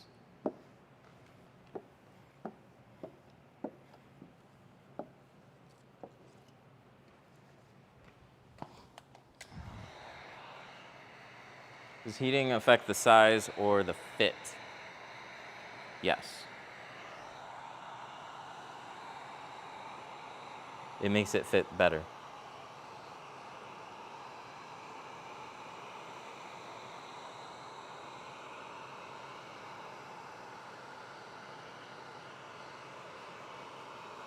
Oh my God, you're right, low bat. I get, that's so easy to forget. I heard it. It gives me a very audible bring. Thank you. That's a low battery reminder. That means I have 10% left before the camera blacks out. And I can simply plug in a charger, pop out the battery, and avoid the whole thing from happening. I got three batteries.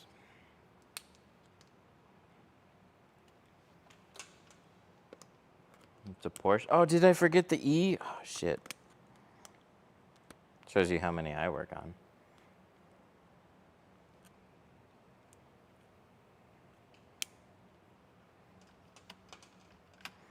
We gotta pull the film. We gotta restart the stream. We spelled it wrong. Shit.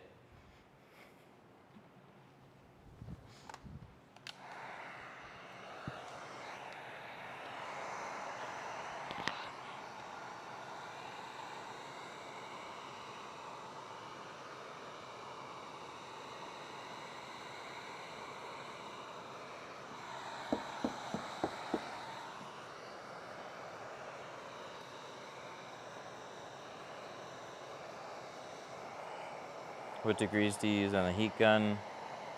Just set it as hot as you can get it. Mine's adjustable too. I got this setting, and I got that setting. So I put it on that setting.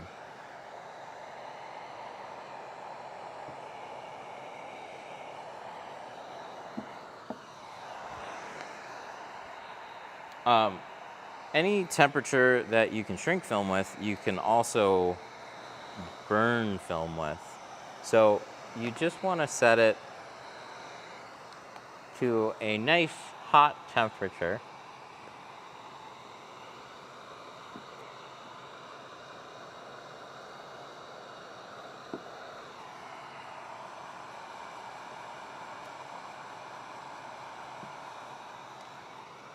Just set it on a nice hot temperature and watch what the film does.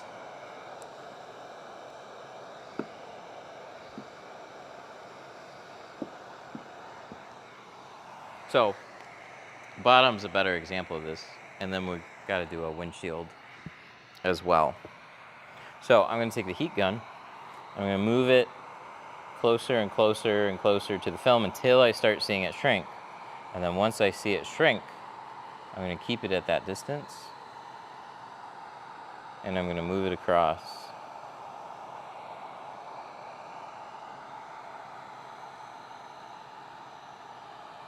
But I couldn't tell you exactly what temperature the heat gun is at. It's just really hot. The only thing that matters is it's nice and hot.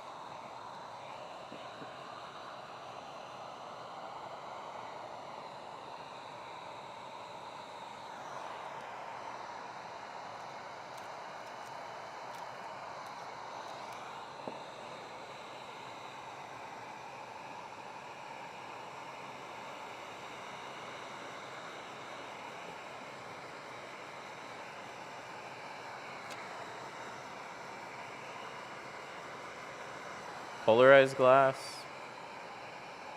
They just put my Lincoln's got it too. To be honest, some of them block heat. I don't know if they do it for aesthetic or they just put like a weak ceramic in it or what the case is. I should probably ask.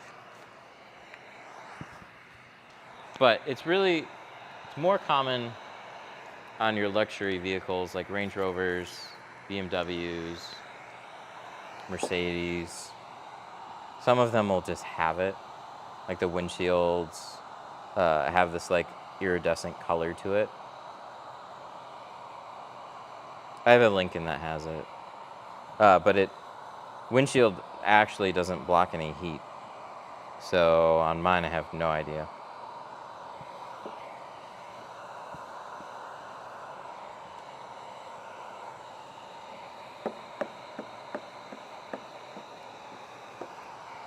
It doesn't seem to help with anything.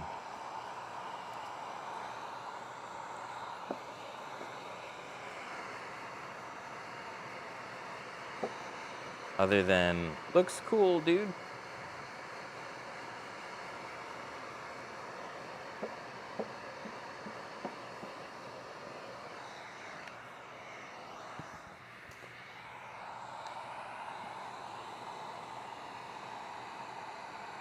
Does Pro Classic shrink the same as ceramic? Pro Classic is just a really easy shrinking film. It's one of the most simple ways of making a window film. Shrinking got harder when they started adding more stuff to film and making it differently.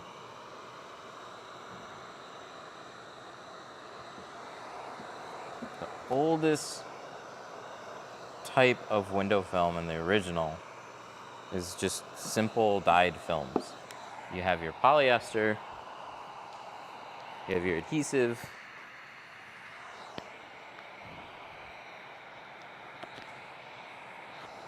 and then you have your coloring.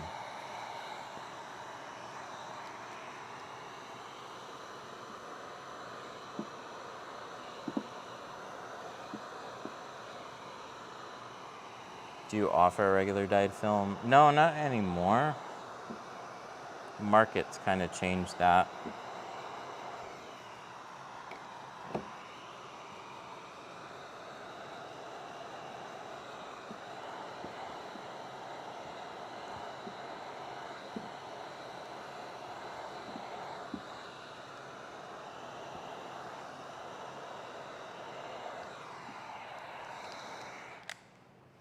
So I used to have a dyed, carbon was my mid, ceramic was my upper. Then Apex came out. I still kept it the same for a while.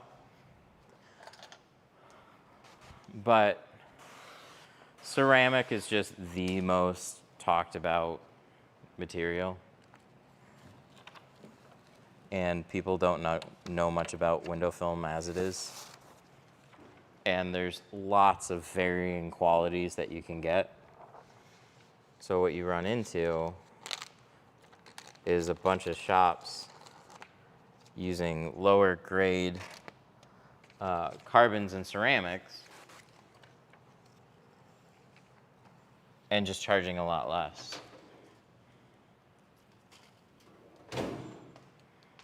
So it's shifted our offerings too because of that. Can you use that gun for shrinking tubing onto wire? Yep, it's a heat gun. There's like 101 things that you can use it for. It's sold in the paint section of like a Home Depot.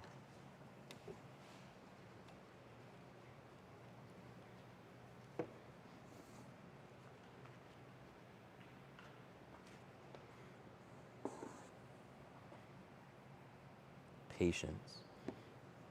Patience on shorts? Nah. It's 3 seconds and I'm on to the next thing.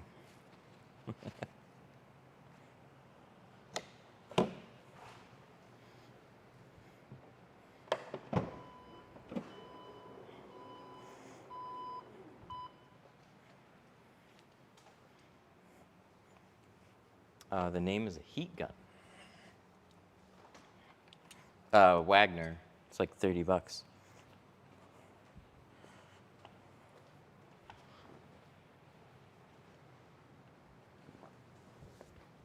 Want to get a custom spray keg? If you want to do the same keg that we have, you can get it at 313 Tint.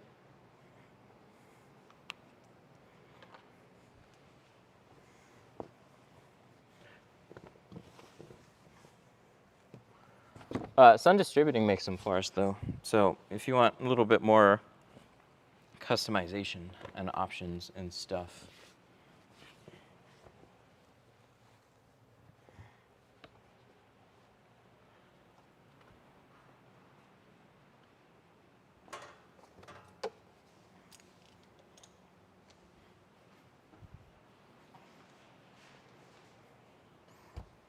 His tag's expired. I just had to pay a ticket for mine.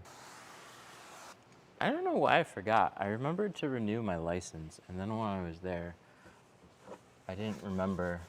So we just got the Sienna.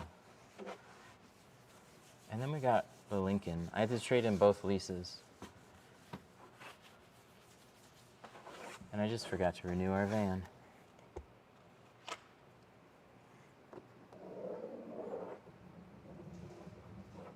Yeah, Sun Distributing should be able to help you out with that. I don't know if they still do. I think they do. You could call them. You could definitely get them to do a custom wrap for you.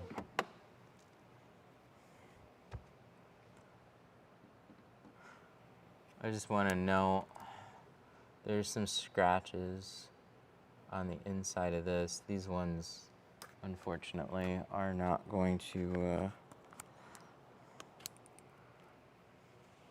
they're going to show. But it's tinted already, so they're not going to show very much. So that's good.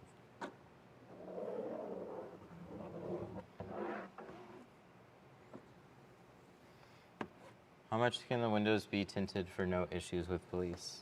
Whatever your state laws are. Thoughts on OptiGlide with slip? It's been good.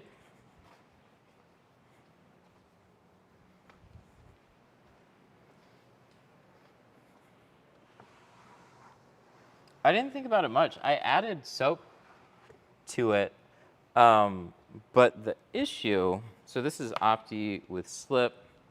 This is Opti with tint slip. I just put a little bit in here, but this is what happens. This looks more like Instagel to me. And then see how this is holding together still nicely? So you can put your soap in it, but it starts to make it more runny. Even a little bit. Like I only put a little bit of soap in it.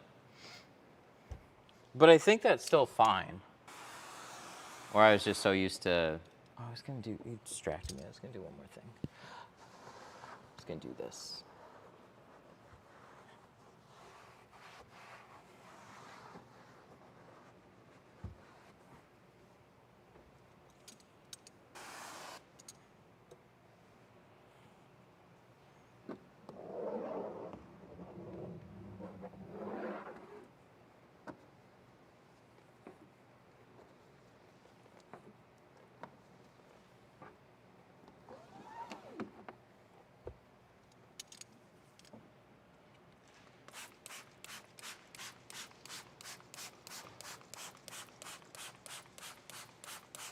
Do they have it listed on their site? Because we'll probably end up carrying it. It was new. I went to check it out. It makes sense why it exists. I didn't think about it at first, though.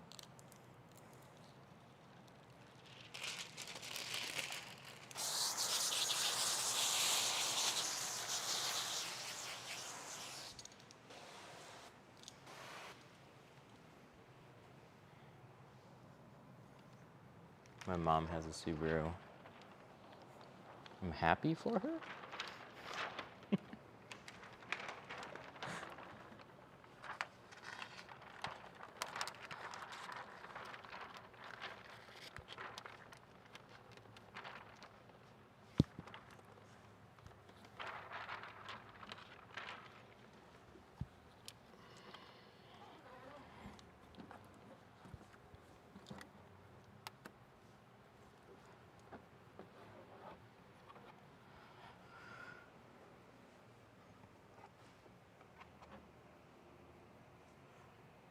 All right, there we go. That lined up nice. Subaru's the biggest POS. Dang, getting hostile. What did Subaru ever do to you? I guess we'll find out probably pretty shortly.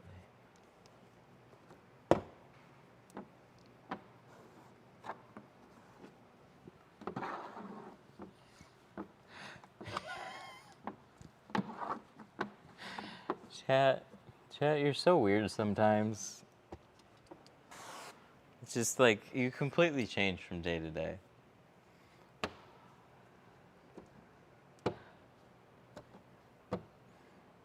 My mom called her Subaru Emily.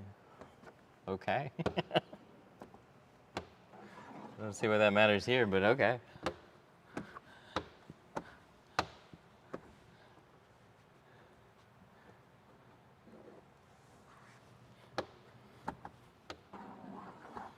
Chat changes can change so much from stream to stream.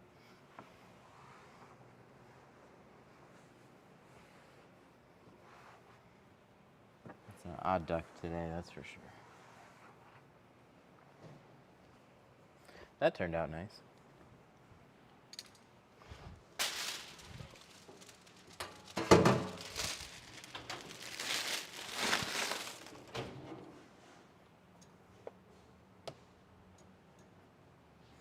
What percent do most people get on the back windows?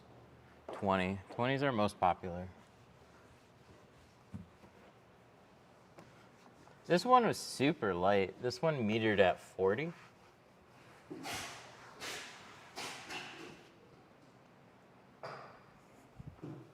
So we put 20 over the existing 40%. Factory 40.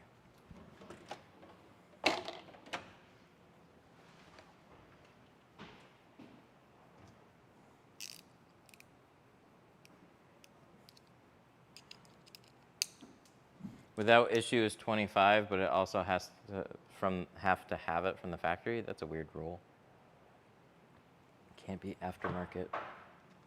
That's really annoying.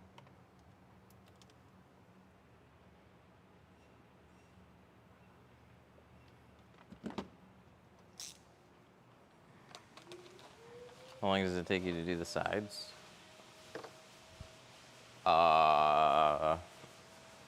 What is it? It's almost 1? What happened? Where'd all the time go? Way too long today. apparently. I think I started around 11, though. 10:30, 11. What tint meter do you use? It's somewhere around here. I'll show you when I find it. Oh, it's usually right there. This is 1, but I've got a meter that splits in 2. I think it's called the Inspector 2. Not to be confused with the Inspector 1.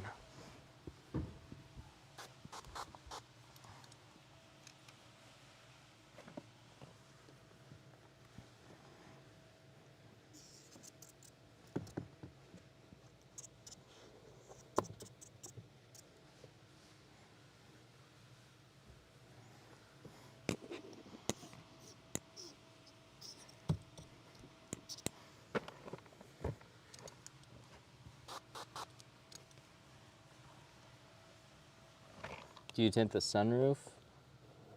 I could tint the sunroof, yeah. He's thinking about getting it done. I gotta get him a quote on it, though. I forgot while he was standing here, but I'll shoot him a quote on it. Probably $250 for the set.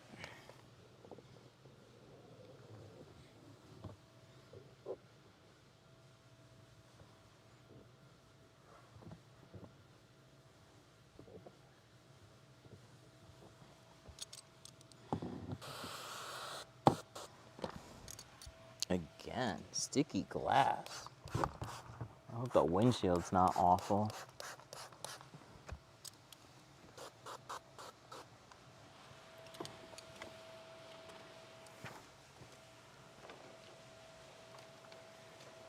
Yeah, that's probably what it's gonna price out to be.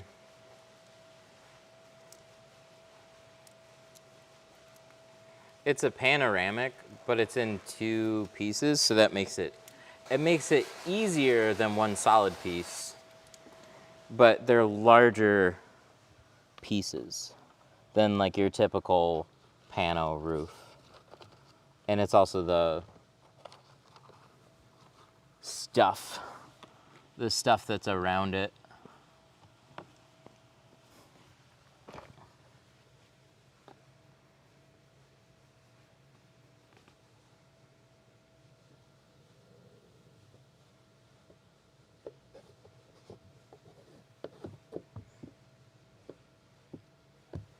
Oh, that's so rude.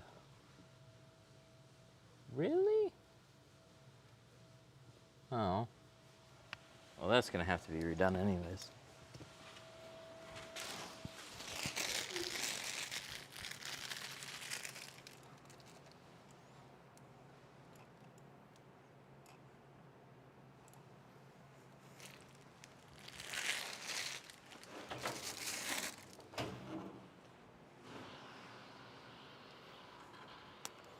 But let's find out why. There's one bigger spot here that I definitely do not like. And there's one bigger spot right up here that I also do not like.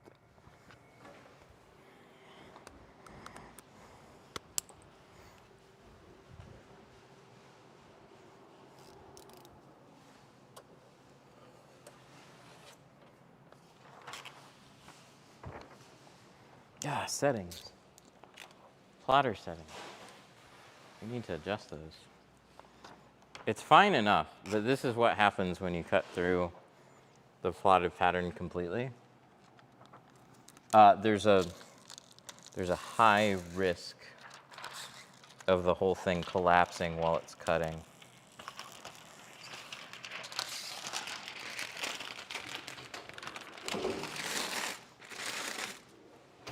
Can I buy tint from you if you have what I need? Yeah, we have a site for that. Let me find my squeegee. This one. 313 tint.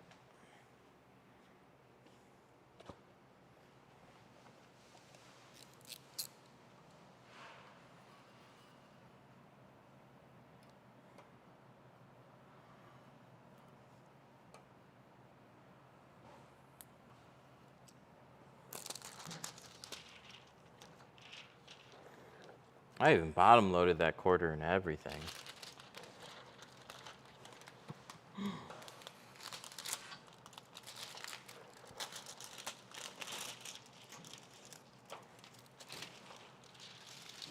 If I put more pressure, should I up my speed? No, you don't have to.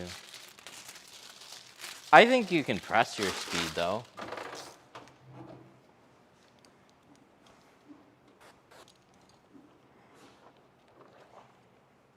I feel like speed is completely independent from the pressure. You want to keep it at least a moderate speed, but I see no reason why you couldn't just crank that shit up and see what happens. You're not going to hurt it. Plotter was made to go faster, or they wouldn't give you the settings to do it.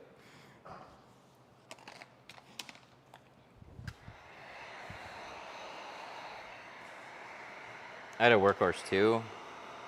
I put the speed up as fast as it would go. And it wasn't that impressive. It was just like, oh, okay, yeah, and it cut fine.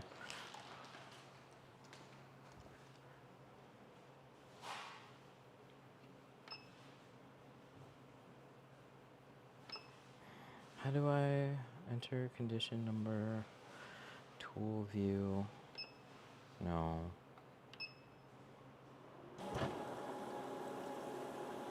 No, that was the wrong button.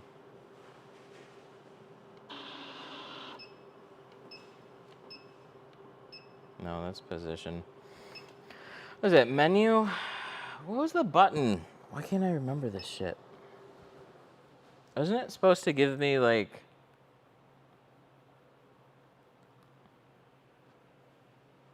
Is it 3? No, because enter is just how I quickly set, and then what? Condition? That's it. The condition button by itself. Okay. So 3 is for my speed, and then...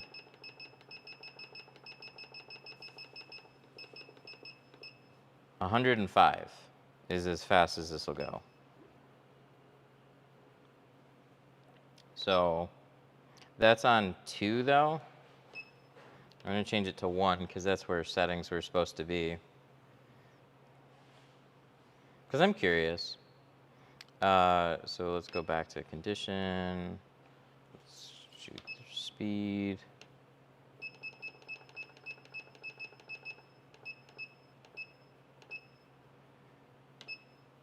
There, it's at 105.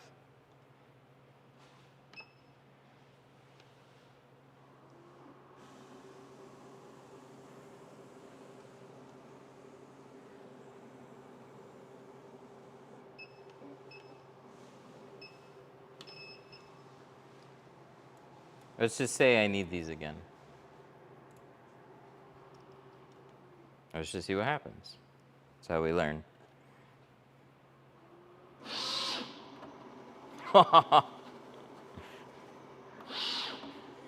Okay, that's kind of awesome.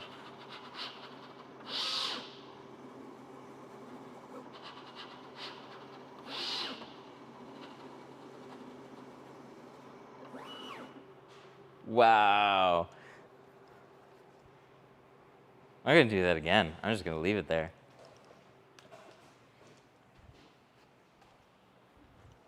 I've never heard that sound on a graph tech. That just sounded more fun.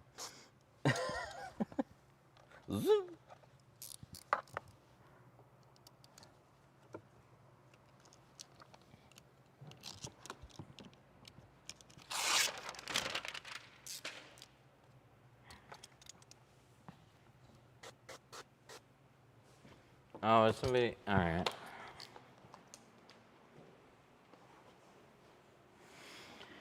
Where do we go? Where's that window?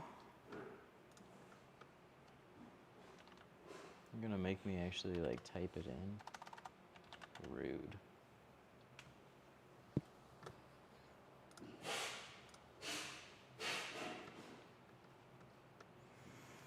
Oh, somebody that doesn't play nice with others. When somebody doesn't play nice with others, we have to exile. Bye-bye. I don't know. Some people just have a bad attitude day or life. I don't know. All right.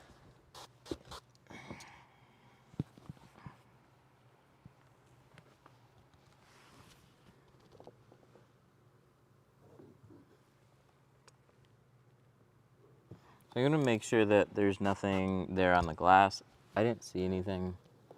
So it was likely, yeah, nothing there.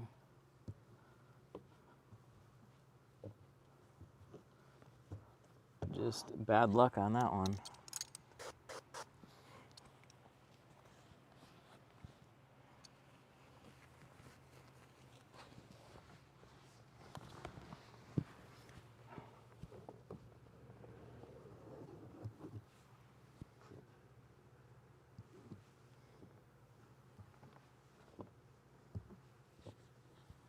The list of expensive cars is pretty slim for me. Like I've got not like super cars. That's what's pretty slim. I've got a lot of them that are going to be anywhere from like 80 to 150 grand, but not much ever comes in that's over that price. Oh, it's right here.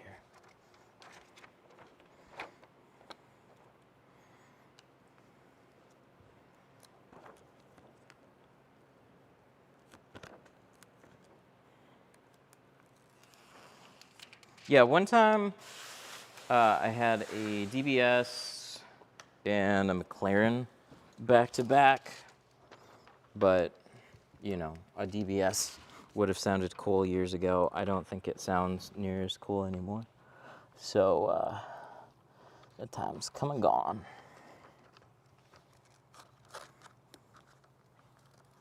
But I'm much happier tinting everyday stuff. Everyday, like, nice cars versus, like, your super high-end stuff. It's too nerve-wracking.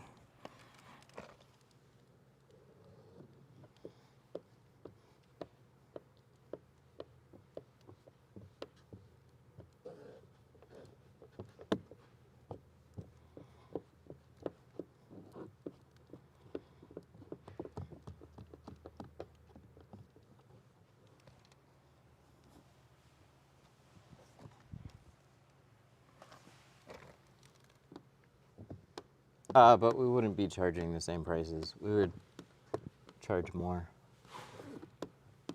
It's just your risk is higher when you're dealing with that. So charging like $299 for all the sides and the rear, I mean, shit. Is there any replacement parts on a McLaren that you'd be able to buy for $299? Probably not. So you need to adjust. Be careful, take more time. It's not that, like, there's always the potential for something to go wrong, but I just need to charge more for time. I'm probably going to take double the amount of time I would usually take, just to make sure I don't fuck anything up that I shouldn't.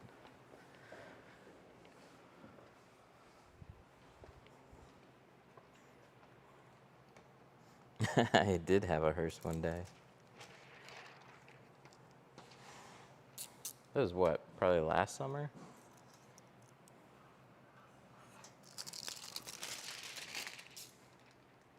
TikTok went down. Good. We'll restart it.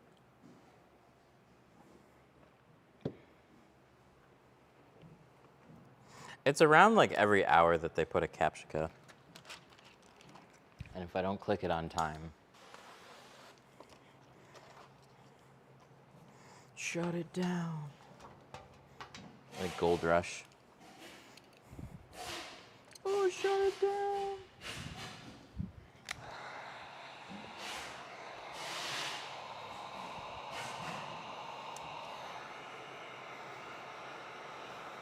How long are you supposed to take for each car? Oh, that's entirely up to you. A good time frame for most shops is going to be about 2 hours without a windshield, add an hour with a windshield.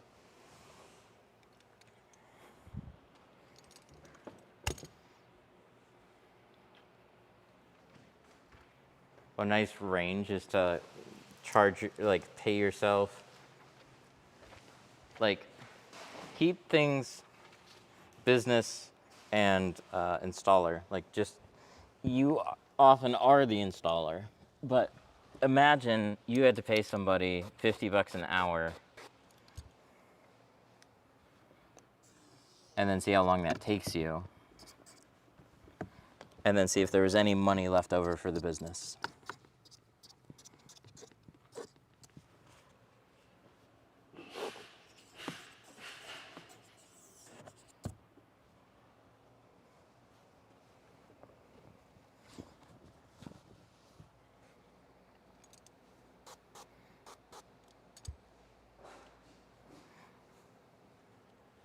So like if I had a full car, I charged $300, took me 3 hours, 150 to an installer, and 150 to the business. And you can see why, like, you know, if I'm supposed to pay rent and everything else, oh shit, I need to pull in some more cars. There's just not enough money there.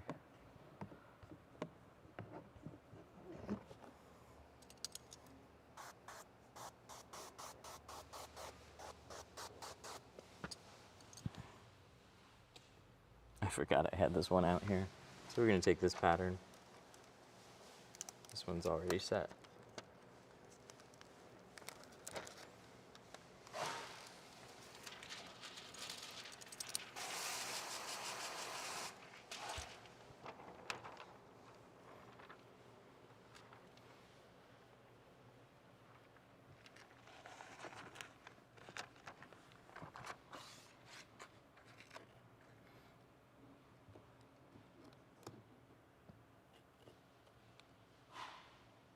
Good. Still floating pretty good. Cutouts are nice.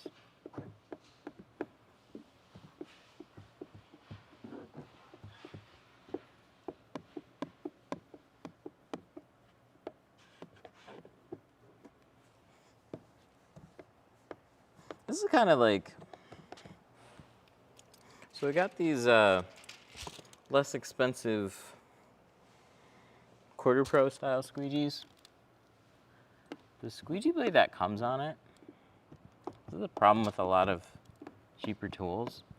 It doesn't slide as well, but it's a really good light pushing squeegee and a broader cleaning squeegee. So I actually find still using both.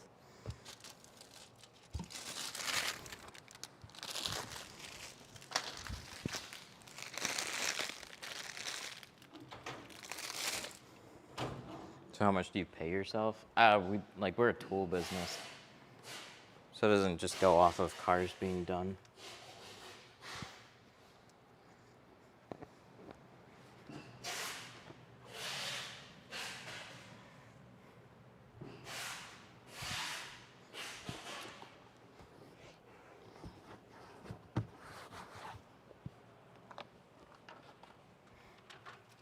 Well, now I have extra patterns that I don't necessarily need.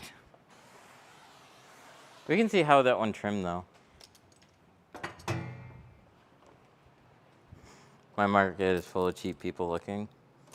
There's cheap people looking everywhere. You're probably a cheap person looking around too on certain things.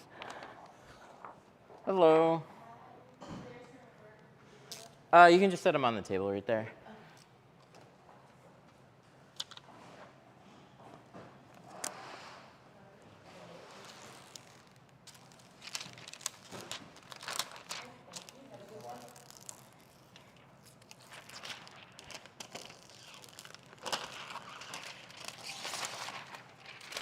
Yeah, that was on as fast as the plotter would cut, and it cut out perfectly fine. I didn't change the force. speed, I think, is fairly independent from the force.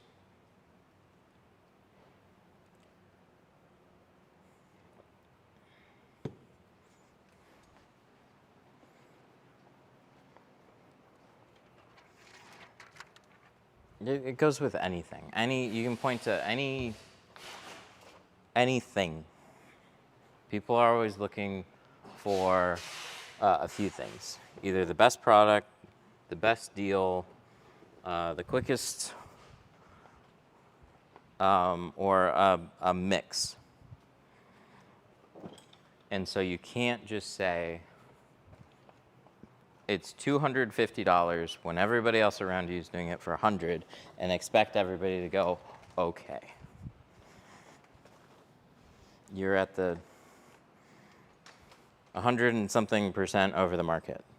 So you need to justify it or just get a completely different type of client than everybody just shopping around.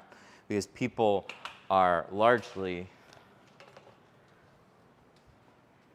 just bidding to the exact same types of people. It's whoever is looking for tint.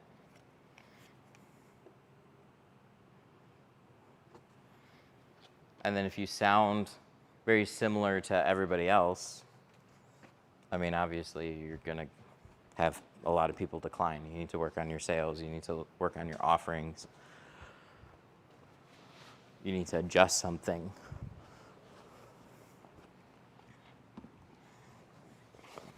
Because unfortunately, just saying I'm better because I am isn't a lot to go off of from a customer when they're on the phone.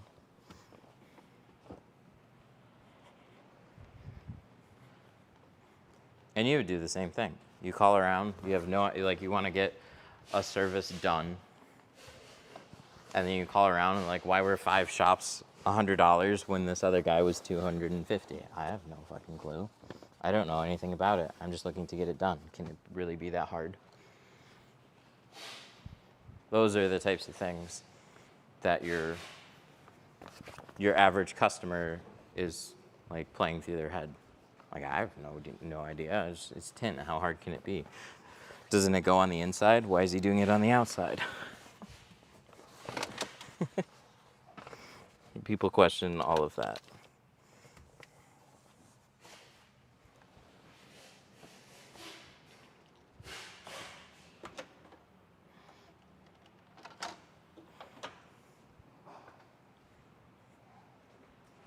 Yeah, I'll restart TikTok Live in a little bit.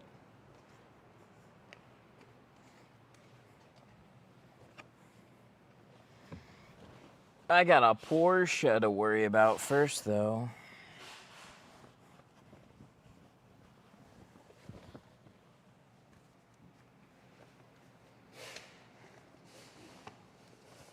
It doesn't seem too bad. I've got a mirror. It's very Audi-like, though. And I'm definitely not even going to try and remove any of this. But you have the dots. The pillars are kind of close. All that is a little tighter, but it's not as obnoxious as some of the Audis that we get.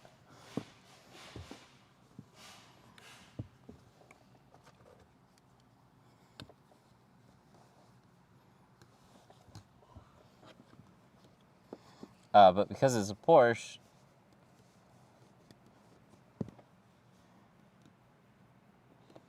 you just never know what they're gonna tweak.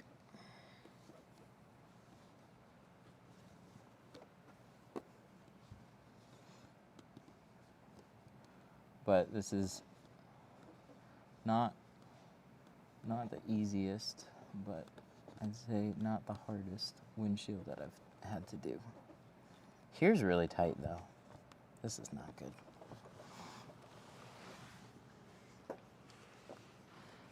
This is the type of thing that I don't want to have a towel for.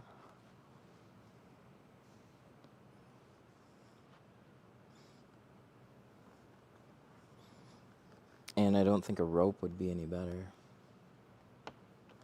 Oh, shit.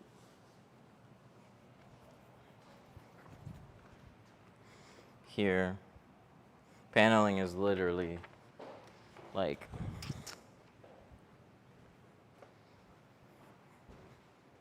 I wonder why it feels Audi like. Oh, I know.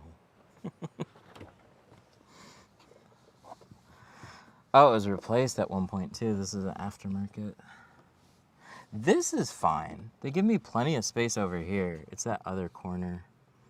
Probably when they reinstalled the windshield. Things get tweaked.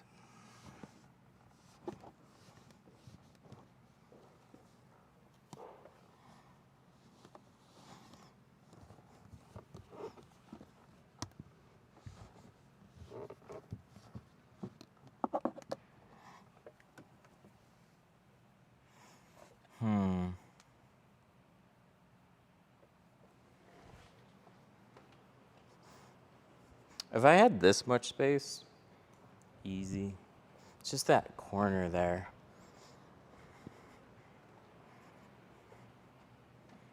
Trying to think of a compromise here.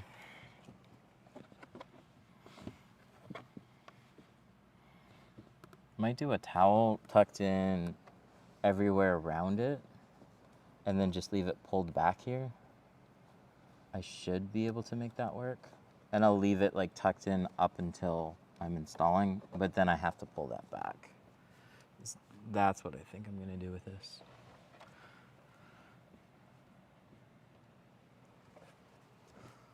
Okay, fun. But there's no way around it. This is just gonna get completely pinched.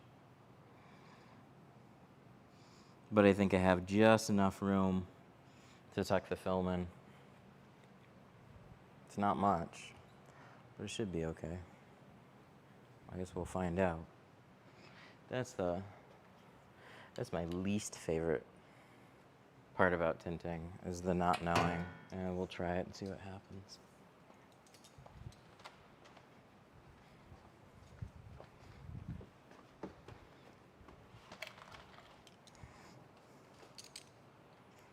But it's always that for me. If there's something I hate about tinting, that's it.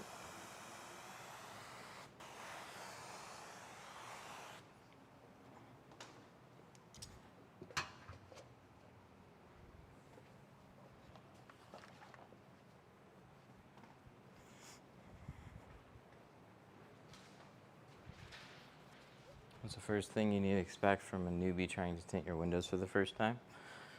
Oh, so many things. Watch videos. You're gonna make all types of mistakes. You're gonna make some that I can't predict.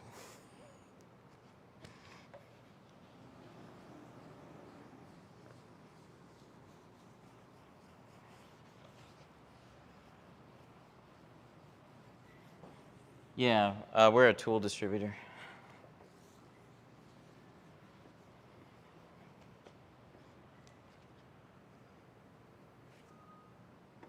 What cars do you work on in the 3-day class?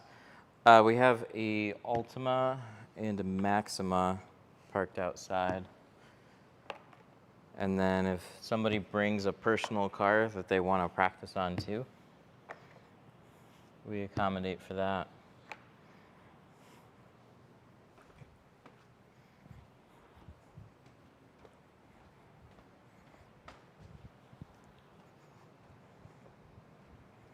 Do you have any tips for a newbie?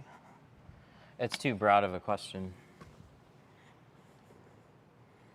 Like everything that I'm doing is tips for everybody.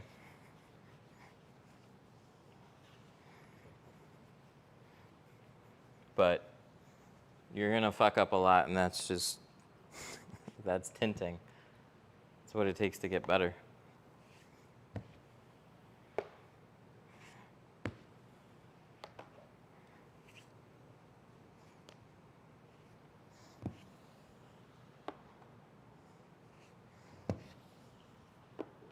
All right, so we are squeegeeing this off. That makes sure every little speck is off the window. So when I go to shrink it, I don't risk destroying it. I'm not gonna keep these. Same thing with this.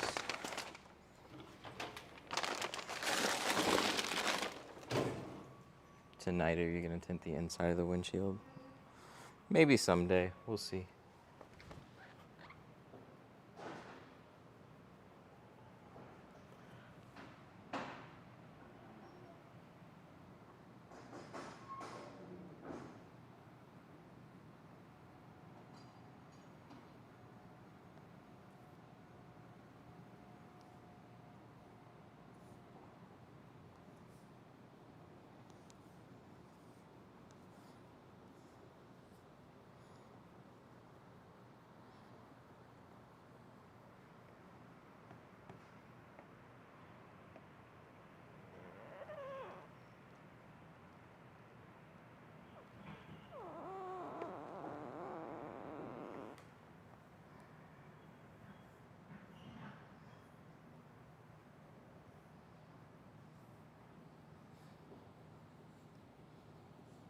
No F-150 in the class? No.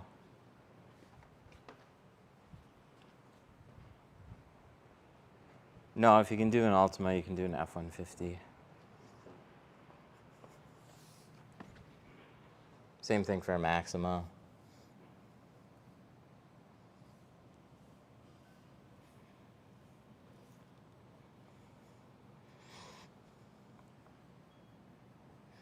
F-150s, they take up more space than I'd like. Makes more sense to get a couple more cars in here than a truck.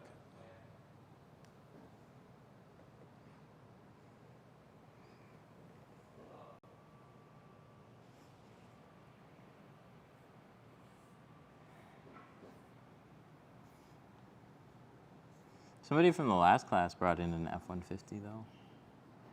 On like the last day, he had one that he worked on.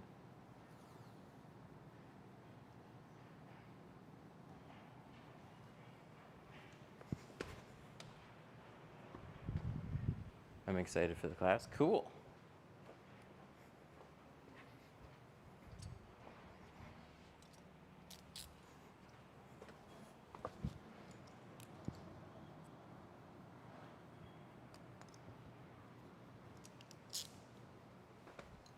All right, let's coat this while that's drying. There's a couple things that we could do.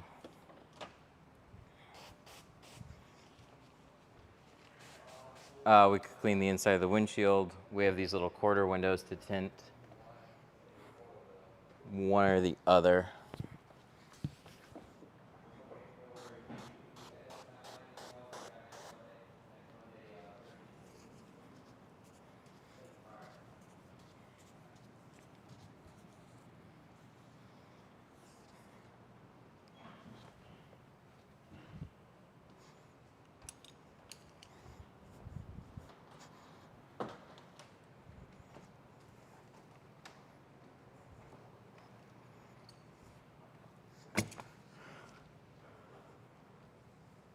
I'll wipe this.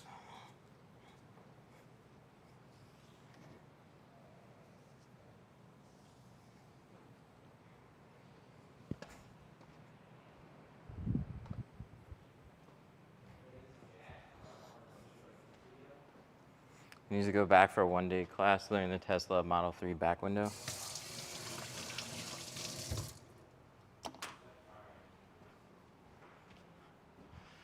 We don't have the Model 3 anymore. I turned that lease in. That one is gone.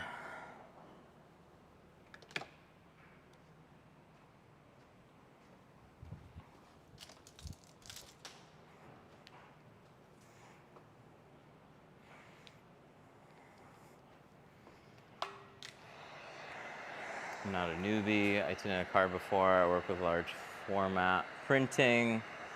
Nice.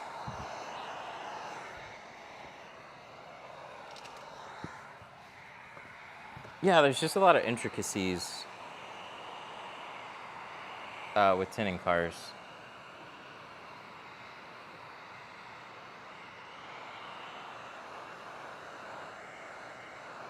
I said there was two things that we could do, and now I'm up here drying the windshield. You know what? I gotta We'll use the excuse I want to give it a head start. I gotta clean the inside. That makes more sense than doing that. All right. This.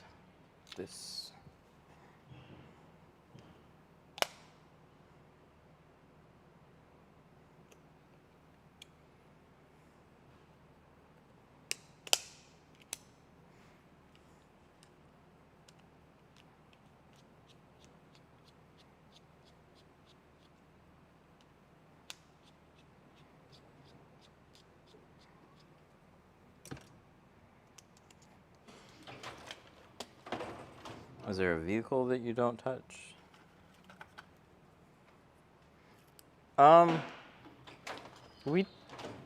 So I don't get asked much, or I don't decline hardly anything, but I definitely would. I'm not going to do classics for the time being. Not going to do most boats, and there's certain cars that I'm just going to ask to look more into. Like there could be a handful of, like I've done Panameras. My Porsche catalog is very slim. I did a bunch of Panameras though. Panameras are funny. I didn't hate them. I wouldn't say it was fun.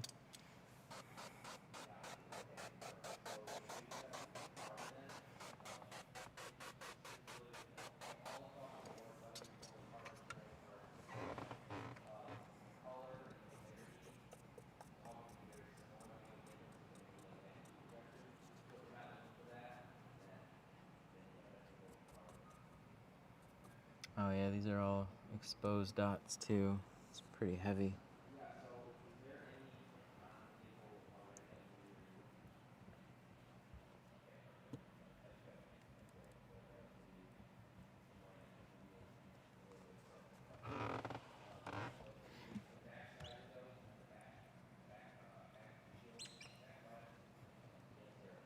Why no classics? I just don't want to spend all day doing something that I'm never going to ever do again. They're never fun. Although with gel, they're going to be significantly easier. But they just do weird stuff on classics. Windows rolled down funny.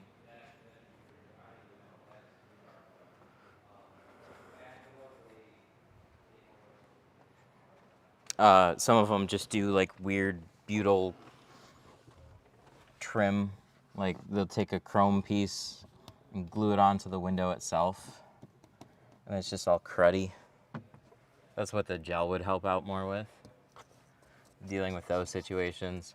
And on a lot of back windows, you still have butyl set windows. Nowadays, we use urethane. Urethane dries and hardens. Butyl always stays soft. So it's like this sticky gum that seals around the window. And with age, it sometimes gets runny and gross, and there's no border to tuck into.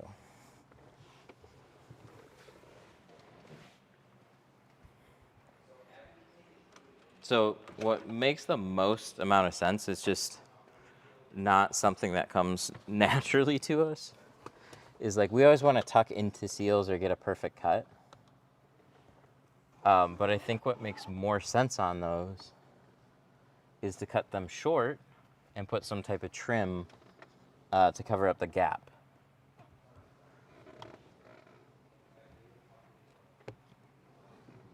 But I've done classics. I've never had a fun time doing them. It's just waste most of the day, and at the end of it, you're just happy you're done with it. Needs to dry a little bit more, a little bit. So we need 15 Oh yeah, rolls on the other side. We need 15 on the quarters. We did 20 on the back, so 15 is going to be this roll. I'm going to cut out those front quarters while I'm waiting for that to dry. What kind of squeegee? That one's called the Slim Slam.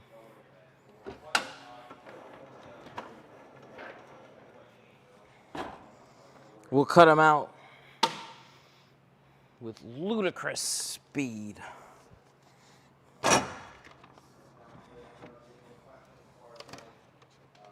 I need to make that. I need to post that video in the group. I've never seen anybody run a graph tech at full speed.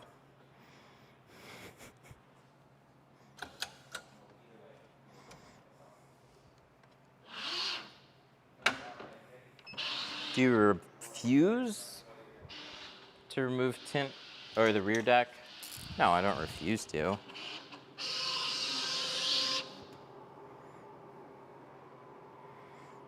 Oh yeah, that'll be fine. I don't need to trim that.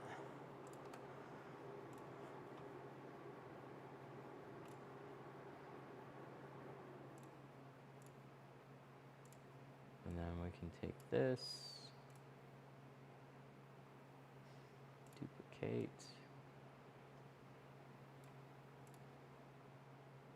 duplicate. Can I fit another one on here? I don't need to. It's fine. Just leave it. Let's go. Ludicrous speed.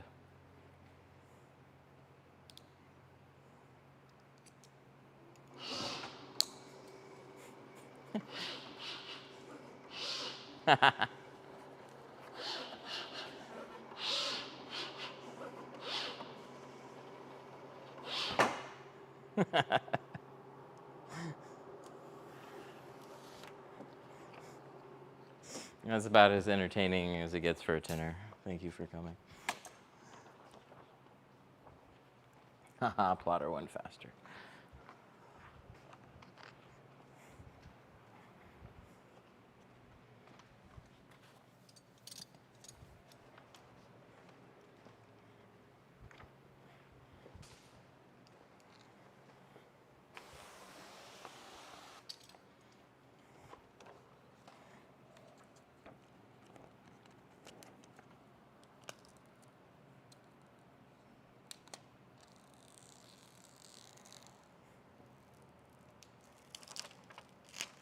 It's like a heat gun. What temperature do you have it set to? I don't know. How hot does it get? How fast does it go? I'm gonna leave it for now. It's kind of awesome.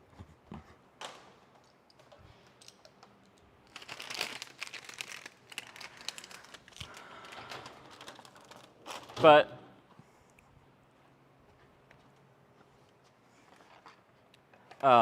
something like removing a deck is not something that I like typically ever do.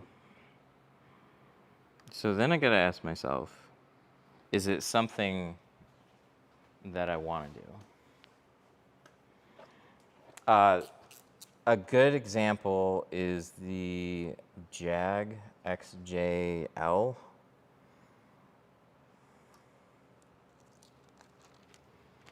That has a deck that should be removed. It's a bitch. It's a bitch to tint it otherwise. It's not impossible. But the third brake light literally presses against the glass. So it's like sometimes there's like a smidge of space, but it's very difficult to try and tint that otherwise. That's one I would definitely remove. I have no fucking clue what I'm getting into with removing that though. So I'm gonna politely decline that one.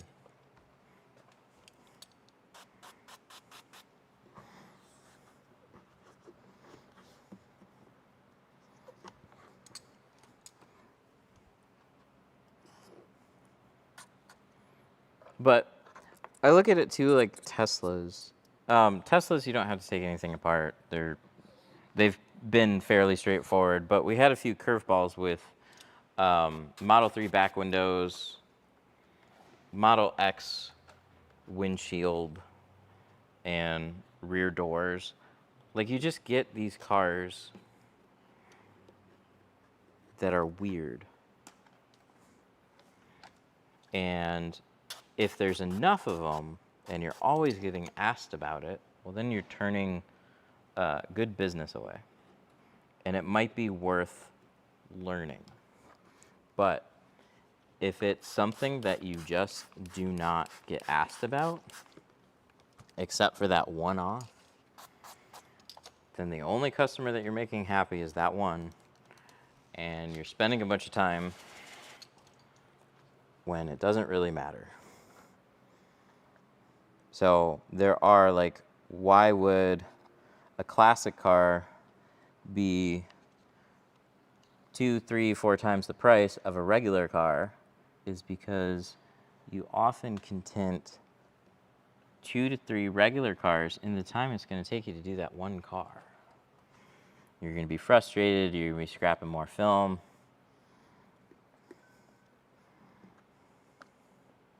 But there's guys that will do everything, that love a challenge, and I respect it. I don't care. I don't care. I want to do the cars that are more straightforward, that I know I'm going to get plenty of. And I want to do a good job on those and move on to the next thing. And then get other stuff done. Ooh, I think I didn't tuck this one. Did I tuck this?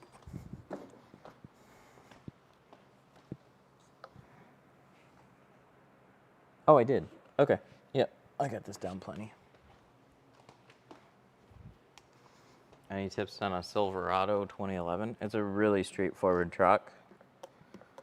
I don't have anything particular about that one. But any how-to tint video is going to help you out on that one.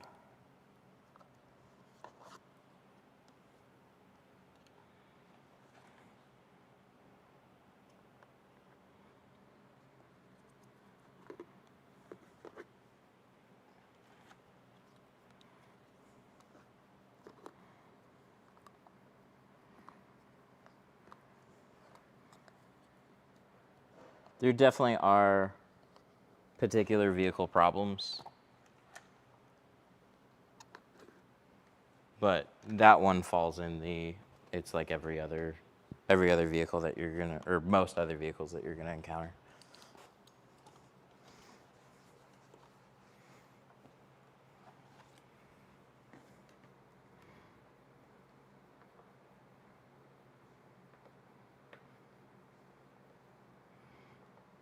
For tint removal, it depends. If we're removing the full thing, without the windshield, it's $250. If it's with the windshield, it's typically $350.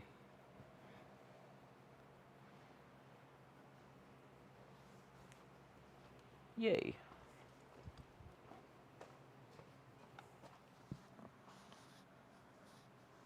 And if it was incredibly easy and the film fell off the window, I would adjust to removal pricing.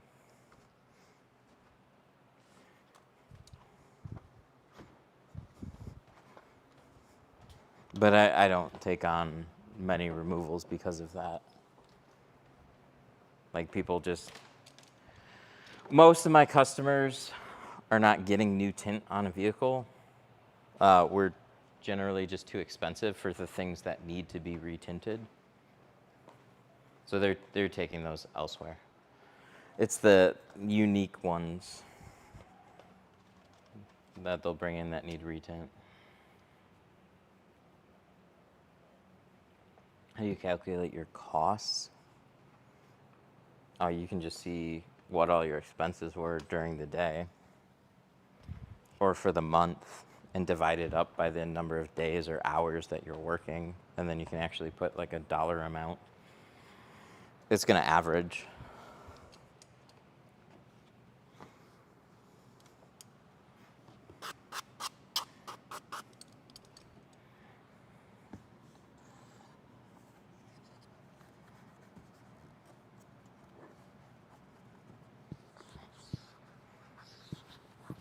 But you can take, Simple way to do it is take the obvious things, my rent, my electricity, my bills. It's all going to add up to be X amount per month. And now divide that by day, week, and that'll give you some idea. But you also got to figure out, like, okay, so take your costs, put it into a car.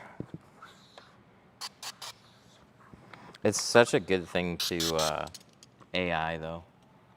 Like, actually feed it your costs and then run a bunch of scenarios and examples against it. It's so fast for doing that kind of stuff now. So good at data processing. I think mobile tint removal is a good idea. I don't like removing tint in a shop. If you're out in a hot state, it can be easier initially to pull the film, but still, like, again, you're outside in the sun trying to do glue removal and stuff.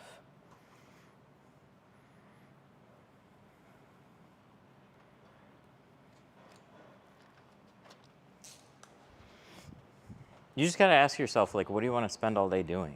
And how much do you want to make for doing it? Tinting new cars? Yes. That makes way more sense. Tinting, doing removals, there's no way around it most of the time. I mean, you could have a removal, it was just done at a dealership, they did the shitty job or whatever, and you're having to do the film. But a lot of removals are, hey, I have a car, I can't see through the windows anymore. I don't know when it was originally tinted, and the car's like 10, 15 years old. That's at least a lot of the removals that we would get asked about. The ones that we actually do are often from like somebody that bought a unique car, or they just like got a really good referral and they're like, yeah, I didn't want to take it anywhere else. Or you did another car and I bought this car out of state.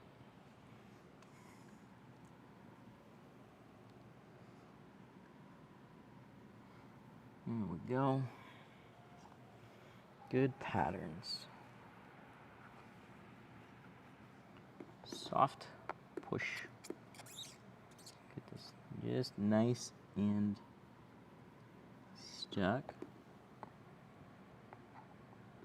Got my tool orders. Thanks again, it came fast. Heck yeah, good. You mean we didn't scam people?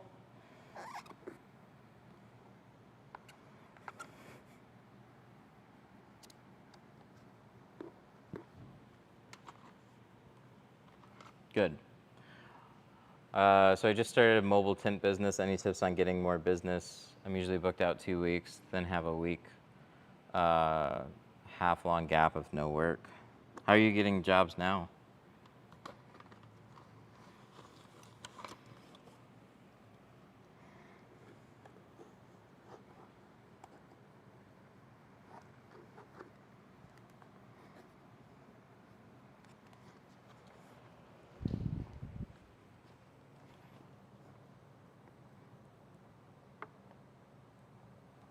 Yes.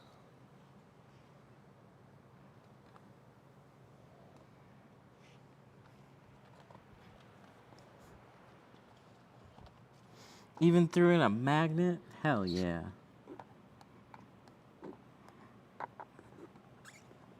Good. Good, good, good. You are welcome. Thanks for the order.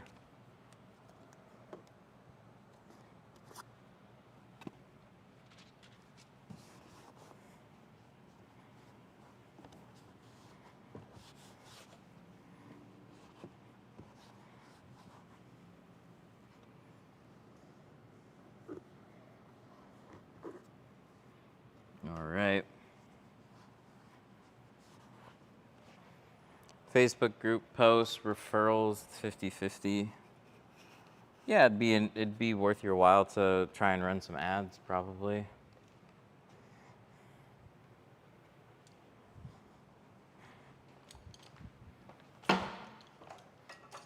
Referrals is always good.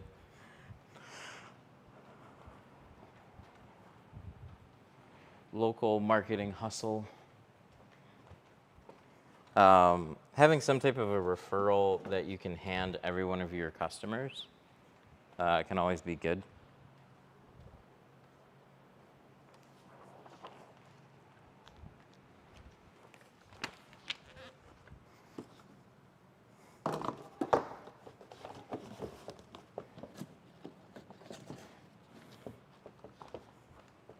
But sounds like just getting some more leads in, and that's what ads is good with.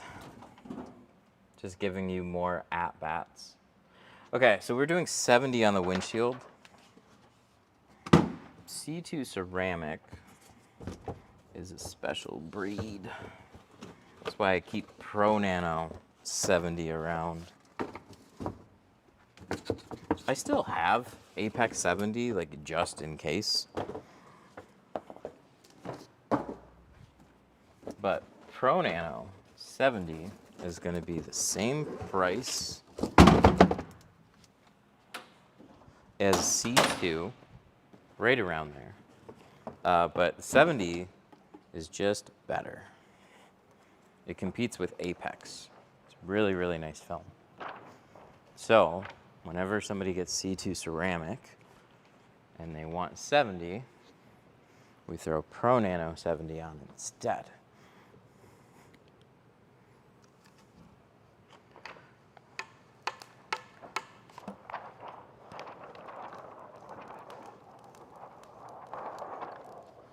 How do you keep track of the film in the shop? I look in the cabinets and I go, oh shit, I should have ordered this. I actually really bad at keeping track. I kept better track when I was mobile.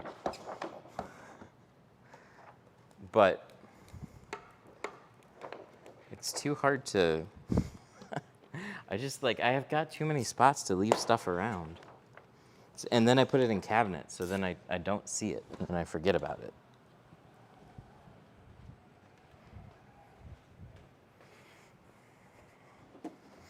Why should you cover seals? Well, I'm not gonna try and convince anybody. You don't have to. I tinted for a long time without it. But covering seals is just masking off where a lot of debris comes from.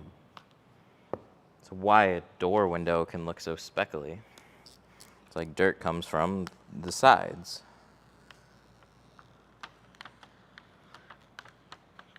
So if you mask them off,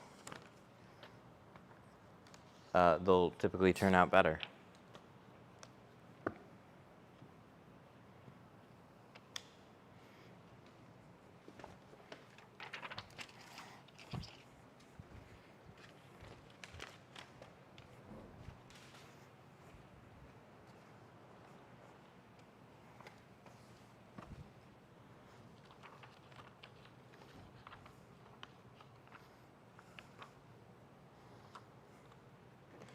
I thought more space would be a good thing. More space for me is a chaotic thing. It's good, but I'm one to just set something down and then immediately forget where I set it down.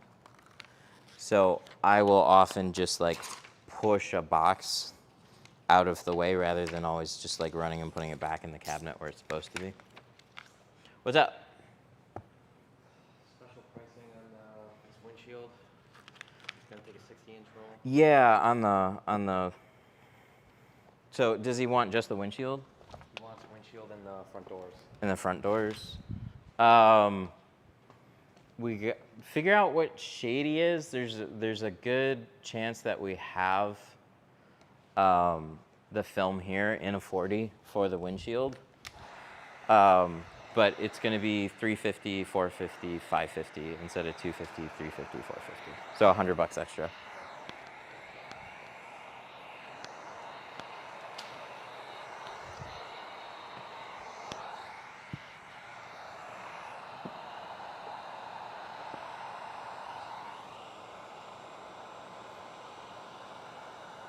Mercedes Sprinter.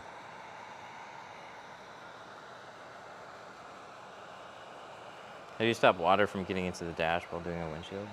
I take a towel and I tuck it into the dash.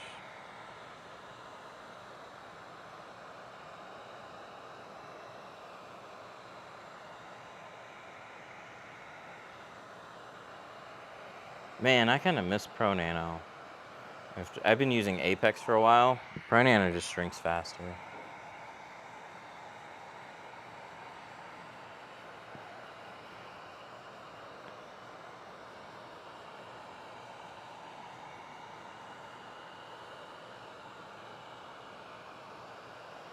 Good stuff.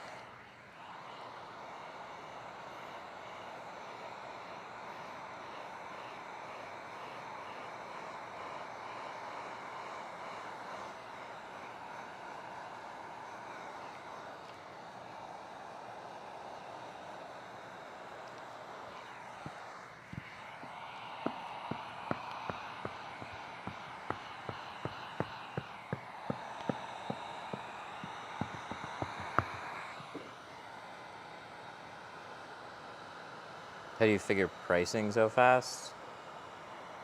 Oh, no, it doesn't always come that fast. It just, like, it's figure out first what they're looking for, then I see what we typically charge, and then I just know that it's going to take a little extra time and work for it, so I just added $100 to it.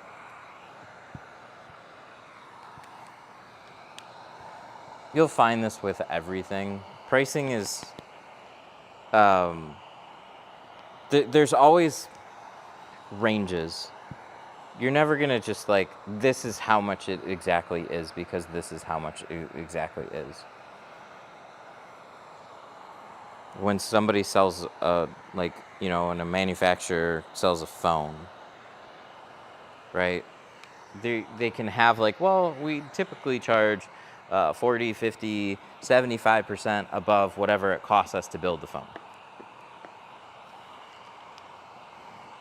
Or in the really competitive range, maybe they only make 10, 15, 20%. Electronics is hyper competitive, but this goes for everything. So like flat glass, what's common, and like that's kind of what you go off of. You go off of what is common, and then you adjust it based on what your needs are. So there's some flat glass companies that'll charge $4 or $5 a square foot. Who came up with square foot? I don't fucking know. It wasn't me. That's just the way that most people bid and charge. Measure all the glass, figure out the square footage. You can add additional fees based on the difficulty of the work. Travel, ladder charges. It's just, everything's like a crapshoot until you figure out basically what your acceptable range is for what you're doing. And some of it's like work on your sales process, get back to people faster. Some of it's price, some of it's just how you do things.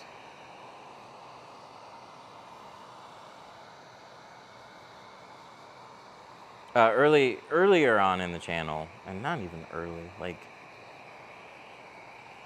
like when I moved in here, a goal of mine was to have sponsors. And it was always difficult for me to figure out, what do people charge for sponsors? How do you get sponsors? What do people pay? Because I would hear these crazy deals like $30K over 3-4 months, and I was like, what the fuck?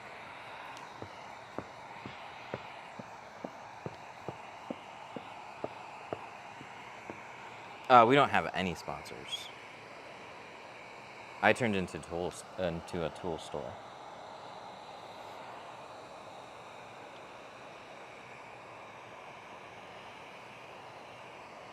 And then I just get to use and sell what I like. So that worked out better.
Oh, what windows do you usually redo the most? Windshield.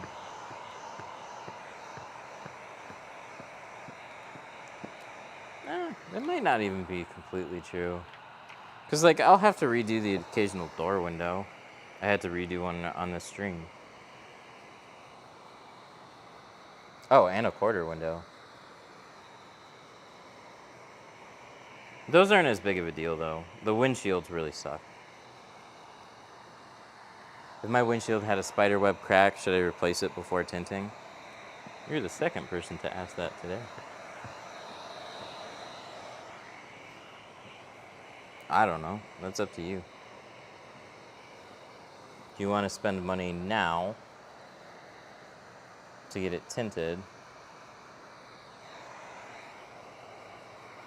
and then pay for it to get retinted again when you replace it? Some people say yes. I've tinted cracked windshields. So that's you. I'm not going to answer that. Detroit Tint Studio. We're in Sterling Heights.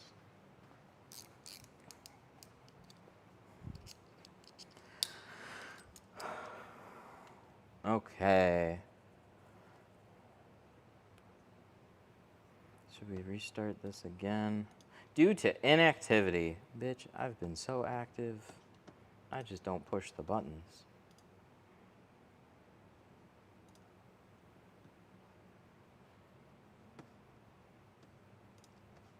Rude, calling me inactive.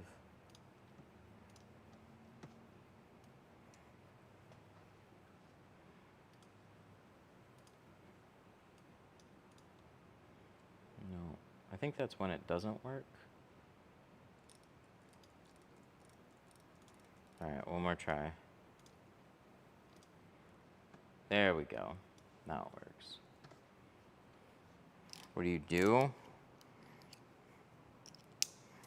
I make it harder to see out of glass.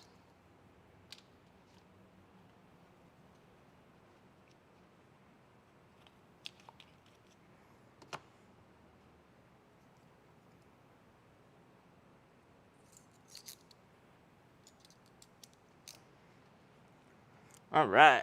So we got a windshield. It's all shrunk.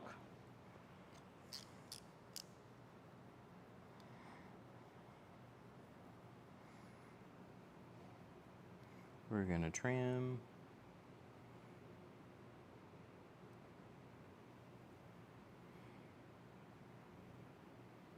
Then we're gonna go around. We're gonna go around. We're gonna go around.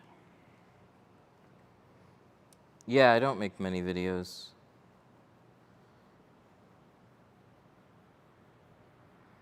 It's always I gotta pick and choose.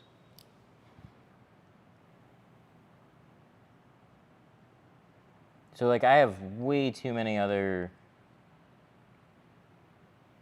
things to pick from. And videos are such a crapshoot now. Too much of it is thumbnail and title. You're scratching the glass by cutting on that protective tape. That's literally made to keep the blade off the windshield. You're scratching it. I know you are.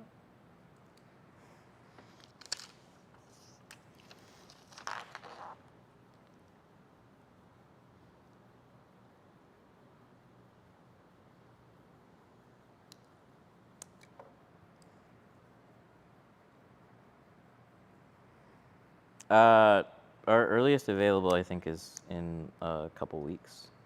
We've got a class that we're teaching next week. We got the schedule filled up this week. There's a little availability here and there, but not today. Today is Porsche day.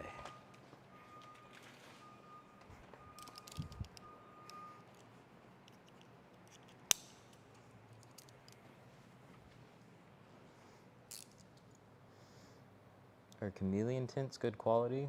Not usually.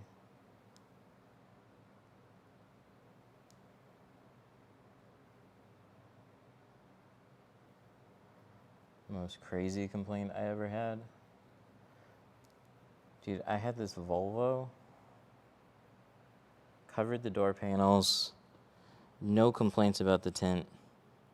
He swears I put a fingernail-sized impression in the lower middle panel on the door. He was like, that was definitely not here before.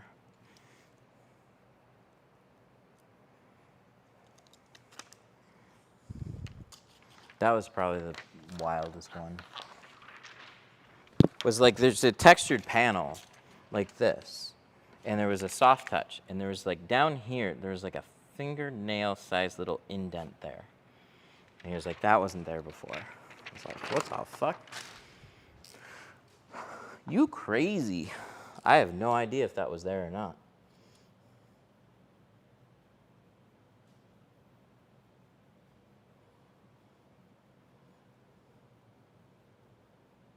But I don't know, one, how we would have done it. He could have seen something at the underside of the car and been like, it wasn't like that before.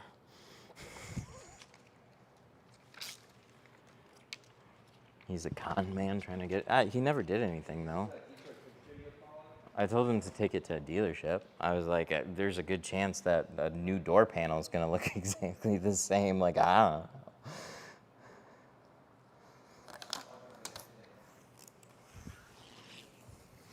I said, take it to a dealership and see what they say about it and let me know. And then I never heard anything back.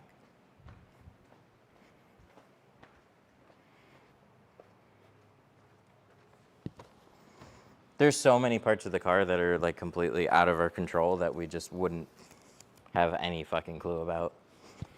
We're working around all of this, and then somebody can pick something that they just like...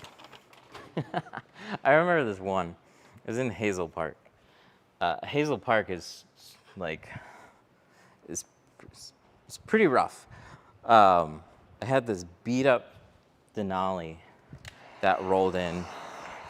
They wanted limo tint on the rear doors, 20% on the front doors. It had factory privacy glass, and they didn't want anything over the rear.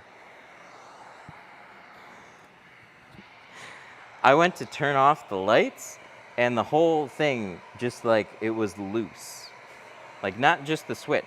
There was multiple buttons all connected that were just falling into the dashboard. The whole thing rattled as I pulled it in. And it was just like... I was like, okay, this is a fun one. Did the job, pulled it out.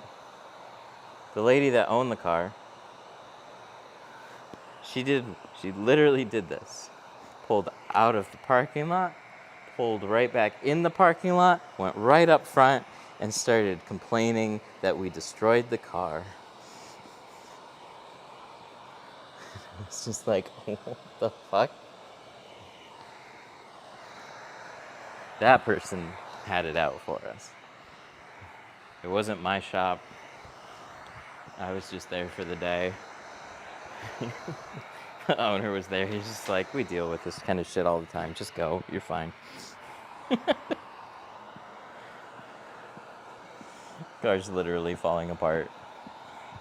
Get it tinted. Oh my God, my car's falling apart.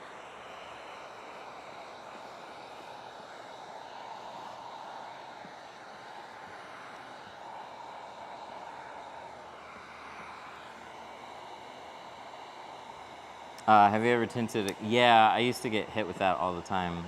I tinted a car where the door window man, so many Grand Prix and Grand Ams, the back passenger door, this door, didn't roll down, and I would find it too late. This would drive me crazy. Pull the car in, prep the windows, start tinting it, and then get to this one. This was sometimes one of the last windows that I tinted.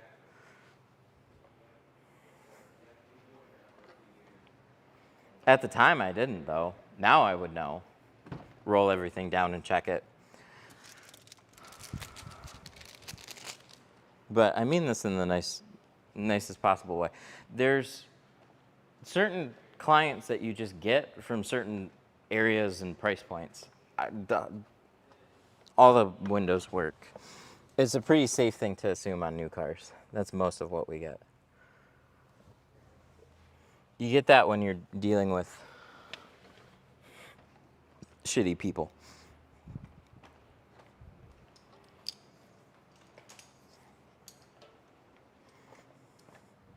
Like the bumpers falling off. I gotta get tint. I gotta get it now. Fuck, dude. Can't you tint faster? I just don't want to deal with that shit. Used to. Not fun.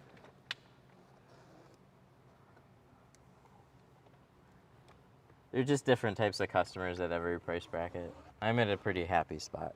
I'm not super... Dang, dude, just going straight into race. No, that's not what I said. You can have poor white people. You can have poor Mexican people. Poor people. That's basically it. I mean that in the nicest way possible, though. But you get some that are really fucking rude.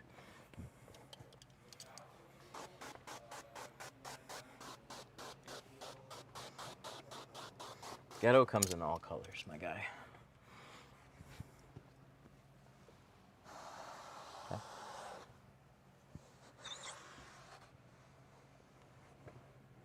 Yeah, people are gonna pick out the sensitive ones.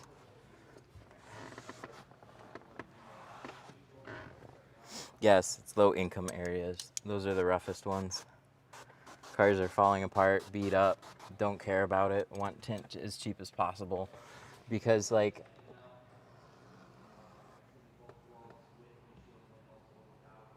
there's nothing wrong with being Mexican and poor. There's a problem with just being fucking rude. You have nice customers, and then you just, on average, will get a lot more people that are have all the time in the world to haggle with you. That's how they get a discount. That's how they get a deal. They just shop around and haggle, and they love doing it. That shit drives me crazy.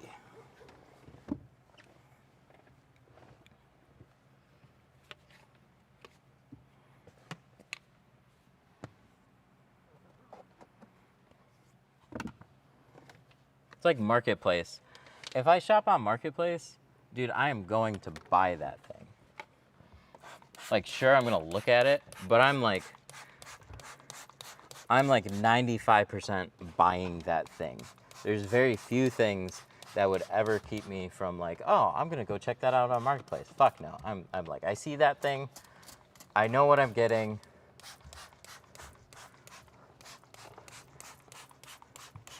I'm not looking there to waste anybody's time. When I tried to sell shit on Marketplace, fuck that. Oh my God. Out of 100 people, 80% are just gonna ghost. 20% of people are gonna actually say they're gonna show up. 5% of people are probably gonna show up. And then out of there, nobody's gonna fucking buy it. Not unless you have something genuinely of value at an insanely good deal.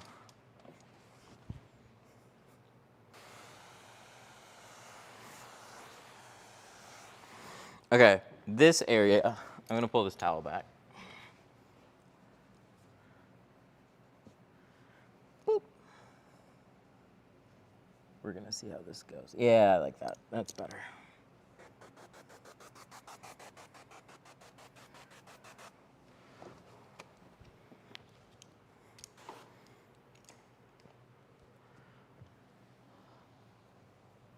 I'm having problems with contamination. I have no idea what I'm doing wrong. It's usually like how rough you are installing the film. Film's very delicate, and some people, dude, they just have like no awareness.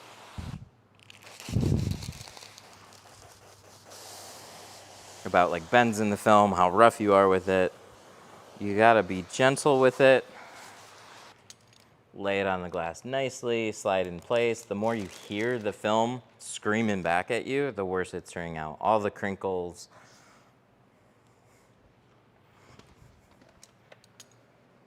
11 months later, the motorcycle sold. Just sold my Harley. 1,500 people said they were coming. Not one single person showed up. That guy knows what I'm talking about.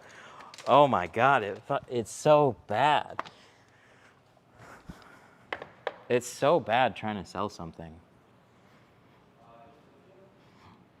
It's legitimately why eBay is actually a good, like the fees suck, but something like eBay genuinely still gets something sold that's like, it's valuable. I just want this to go to a good person that is just gonna give me money for it.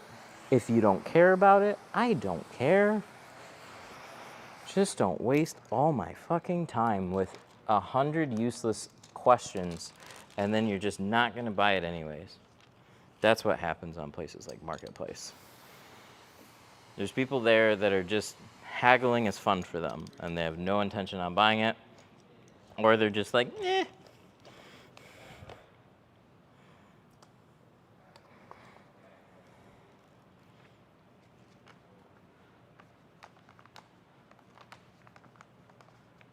One ounce tint slip per gallon, yes. But don't be afraid to put less, don't be afraid to put more. You can put as much soap in a spray bottle as you want. Whatever makes it work well for you is what you want to put in there. But that's just a good rough guideline. It's not a law.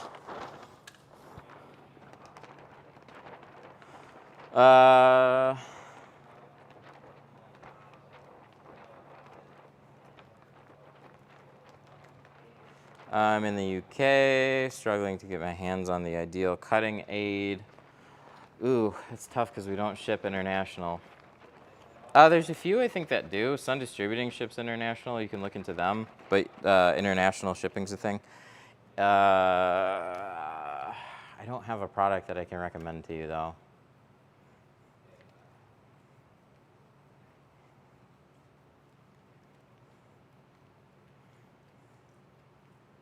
Has everybody ever used a full bottle of baby shampoo? Fuck, when I switched to GeoShield, I did, practically. Not quite that much, but like, dude, I put a fuck ton of baby soap in and I still had the same issues, so that's why I like Tint Slip. The people that use baby shampoo with it, I don't understand. But, I mean, shit, whatever works. I just had so many sticking issues. Maybe I just needed to torch the glass at the time and it was just too hot and I didn't realize it. I don't know. But we're on to Tint Slip. Tint gel, yep, we're using it on this right now. It's definitely not hype. It's really good.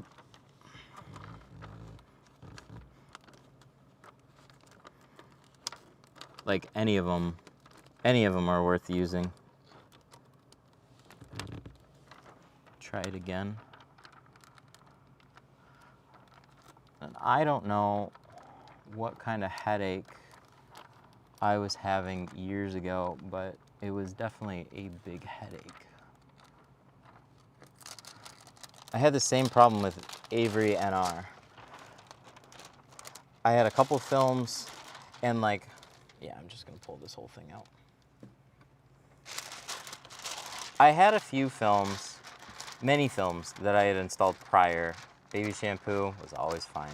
Never had an issue with it. And then some films just have aggressive adhesives. And it's just harder to get the film in place. Some people like their windows sticky. I don't. I like it to be an ice skating rink. The more that sticks, the worse that it is for me.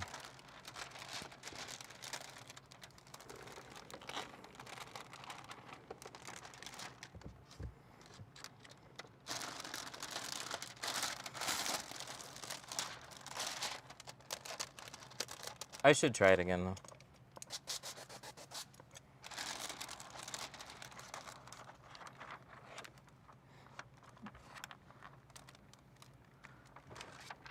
But I could say that about so many things.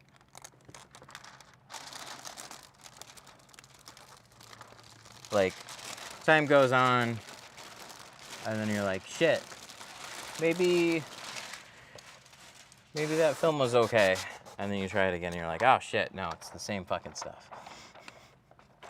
You get a hefty reminder.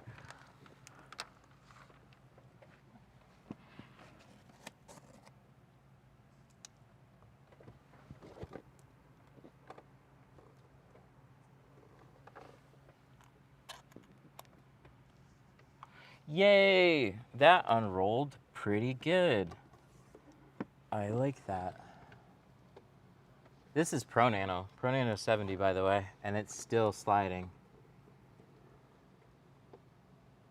I gotta really make sure that I am not short anywhere. 70 is so much fun to try and tell that with. Everything from these inside corners. I got my new lights glaring at me so I can't fucking see. There we go. Now we're gonna cross our fingers.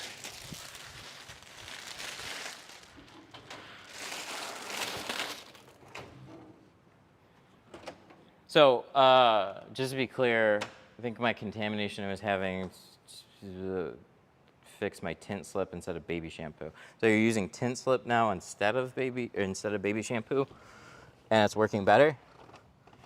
Is that what I'm hearing?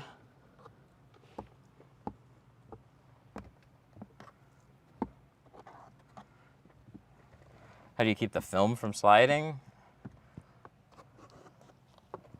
Oh, it's light pressure and time. It will stick. Don't worry. It'll fucking stick. It's not just gonna stay slip slidey forever. And this depends on how aggressive your adhesives are. So this one, I know is gonna grab, but I can lightly push out some water and kind of get it tacked up and spread out, and then I'm gonna make sure that it wants to kind of stay there. And then I'll put some more pressure down and squeegee it out.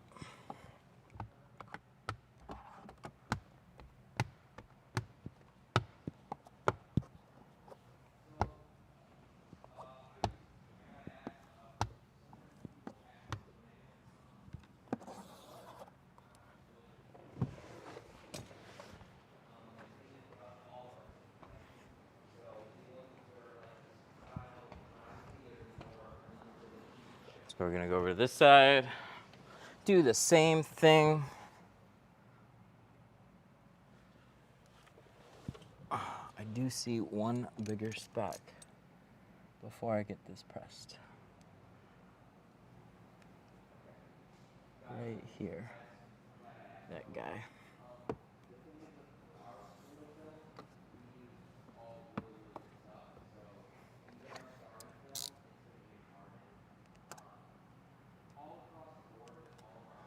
Any material recommendations on the cutting guide? I don't.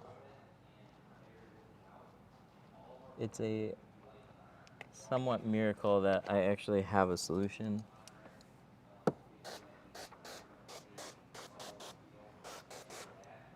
I've tried some alternates that are the same, and they had varying problems. Like they would just spiral apart when you cut them that short. You one-man show? One-man tint show, that's for sure.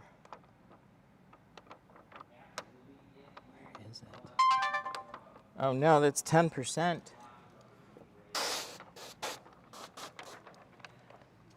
It didn't come out, did it? Oh, it's right here.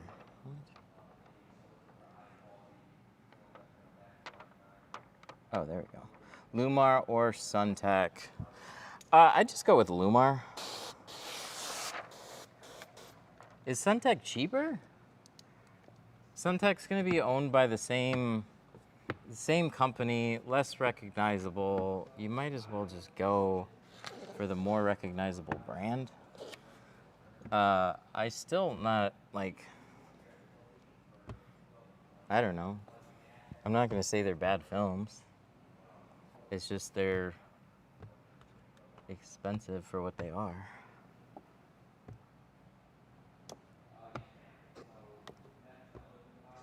How do you feel about Solar Guard? Solar Guard's funny. I had a closer look into Solar Guard recently.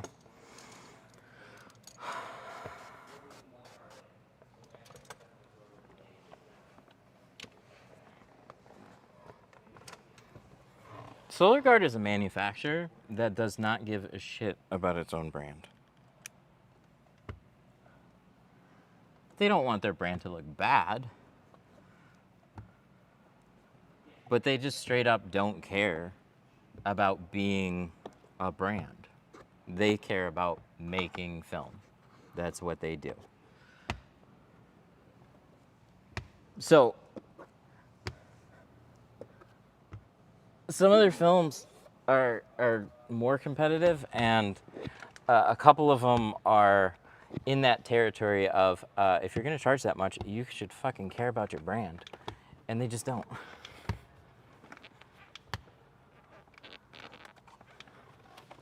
Vortex is going to be very comparable to C2 ceramic, and Zenith is going to be very comparable to Apex.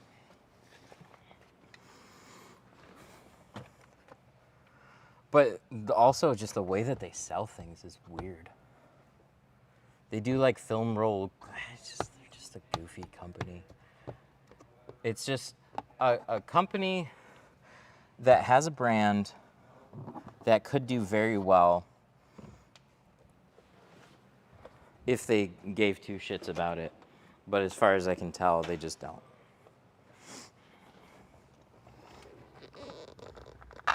Rogue? Rogue, no, I was talking about Solar Guard, but Rogue, that's going to be Solar FX's everybody's film brand. I haven't used it. I don't know what they're using. I haven't heard anything openly bad about it. Same thing goes for like Flex and Tint Club. I don't know what film they're using. A lot of people are like, oh, it's just this film that's cheaper in a different box. It's like, I doubt that. If it's a cheaper film, I doubt they're taking their good stuff and just giving you a sick deal on it. There's not enough money there. They're ordering from the same suppliers that they get the other lines of film from, most likely. Or they're ordering from Nextfill out in California.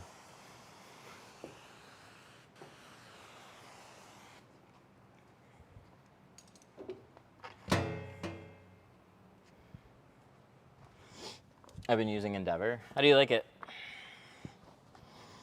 That's their like step up from Solstice, so it's like, it's got a little ceramic in it.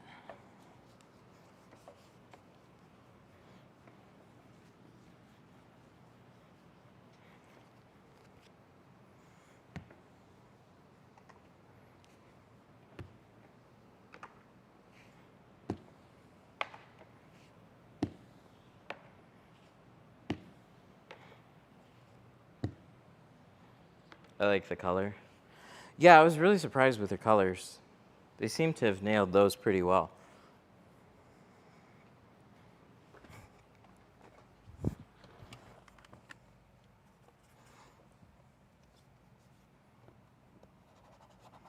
They're owned by Saint-Gobain. They're a large manufacturer. The only issue I've got, and this isn't really going to be with their cheaper lines. It's with their more expensive ones. I just don't understand like how you can be a Saint-Gobain company with a film brand as like long running as Solar Guard. And it's just like, they just don't care.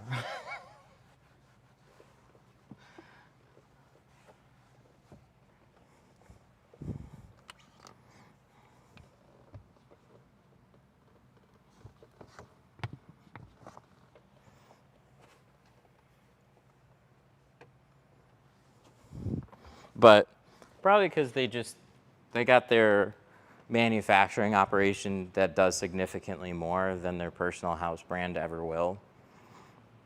And so they just like, it's just not their focus. But with that kind of like, goddamn, big company, I just feel like you could probably throw a few people at it and do something.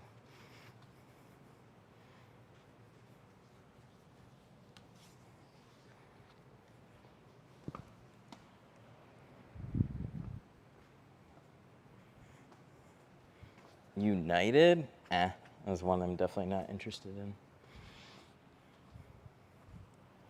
United's out of New York. It's just a bulk bought whatever film. Like, I don't know. I couldn't tell you anything about it.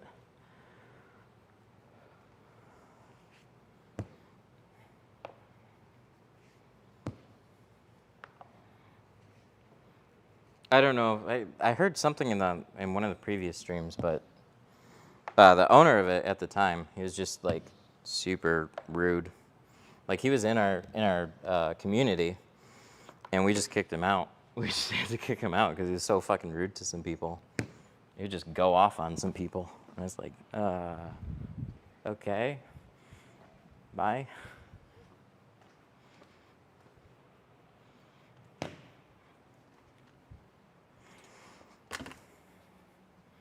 Autobahn's cool.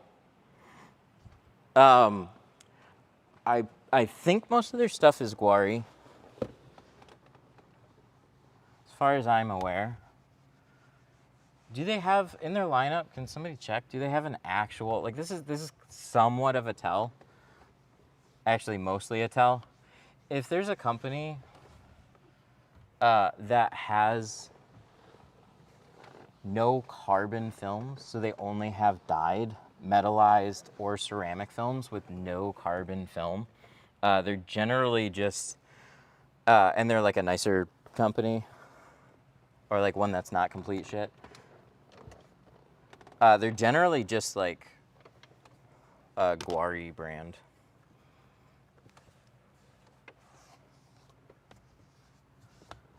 But what Autobahn does super nice versus a lot of other companies, they put a lot of focus on dealer support. I don't know how well that translates for like a general small shop, but like they've definitely tried to go more for like community dealership support. And they're also territorial, which can be nice.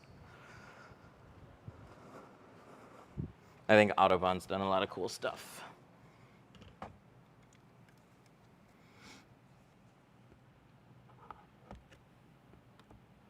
Guari? Oh, Guari is like one of the most popular window film manufacturers that a lot of brands will buy from. It's not that they can't have their own like unique films, but you're just gonna notice a lot of similarities between their film and some other companies because they're using the same like top tier manufacturing processes, but from, oh my God. Somebody didn't give me the second reminder. Shit, we killed 2 batteries. Hang on. I heard it and I forgot about it.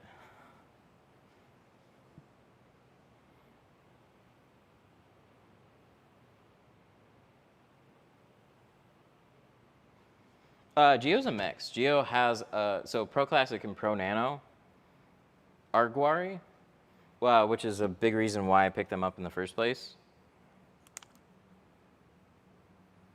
Because like Guari films, like global. They make really good films. They don't make a carbon film though.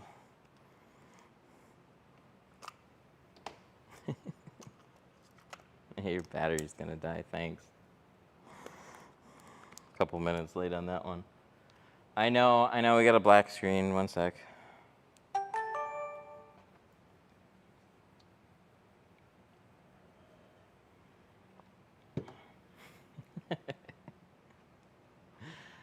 10 out of 10 on that one. Don't worry, I got you. I know, thank you. Thank you, Davy Jones.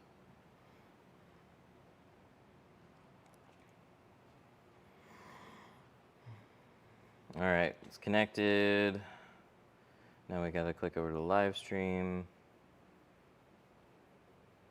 What about Mars Pro? Moto Shield? It's an Amazon.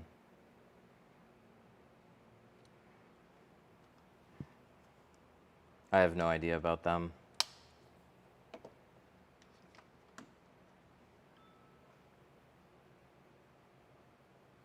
Is it? Do I really not have like any headphone left on this? Change your battery law. No, that's fine. Cancel. Okay, we're good. Damn it. You're right. I put the film on my camera lens instead.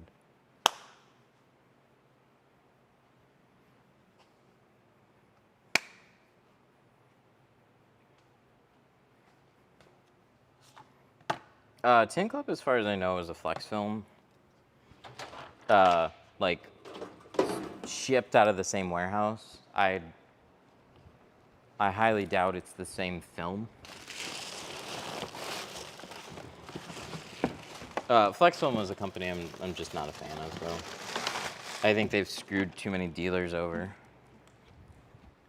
Like, they'll be your friend, they'll sell you film, then if your problems become more than they want to deal with, then they just won't answer the phone for you anymore.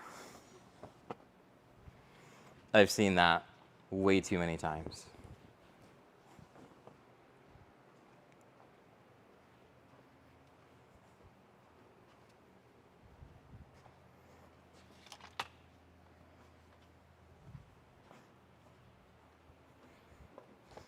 UV-Ron, I was never a big fan. I'm just like typically not a big fan of the budget window films. And it's not that I don't like saving money.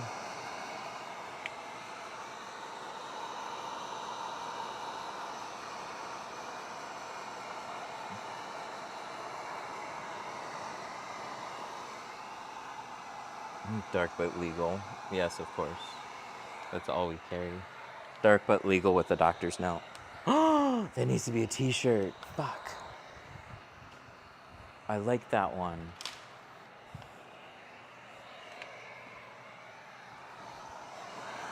Oh, I'm gonna put that on a fridge magnet probably. Dark but legal with the doctor's note.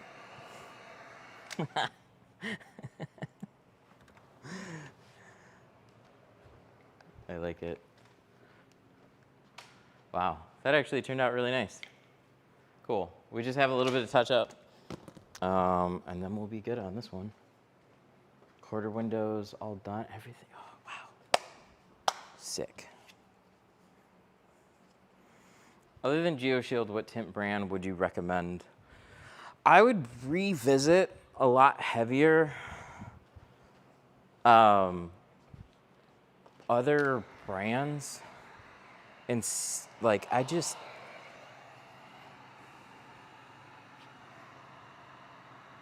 there were some at the time that I just didn't look into. I didn't know much about Stack. I didn't know who they were, where they come from. They've grown a lot in the past 5 years, and I still don't know much about them.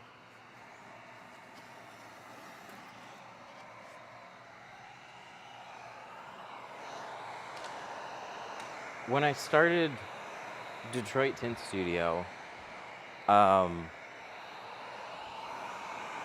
was looking for a lineup.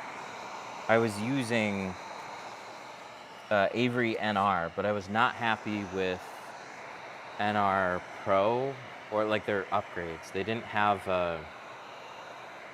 they had like a dyed carbon film that didn't make sense. They had a lot of problems just like as an automotive film company. They're more notably an architectural film manufacturer out of Israel. And so they also make auto film, but their auto film just wasn't very competitive when it came to like clarity and the performance of it. So when I was like first looking for a film, I wanted something with nice branding that I had a good idea where it came from, so I knew I wasn't just picking any film that had a pretty sticker on it. I knew if I put it on a car, it would be good long term. And there was no film at the time that had a better glowing review than Global. Global was like unanimously one of the most favorited films. Global is Guari's house brand. Oh, now that one's out? What? What is going on here? How do we replace some lights and then that one goes out? I guess when it rains.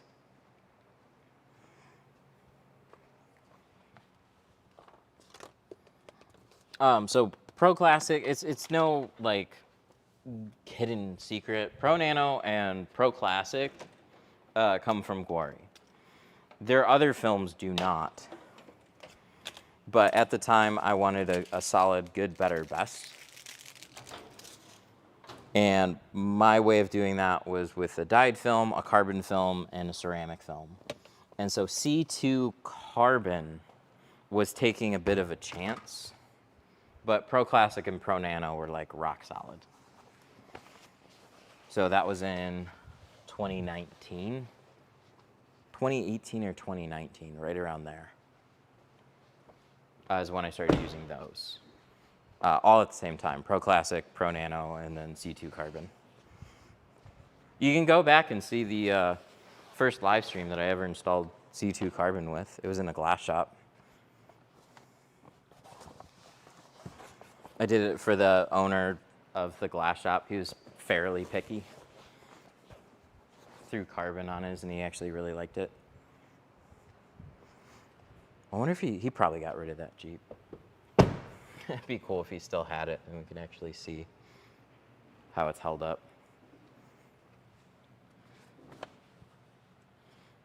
Do you do detailing? No. No, just window tinting.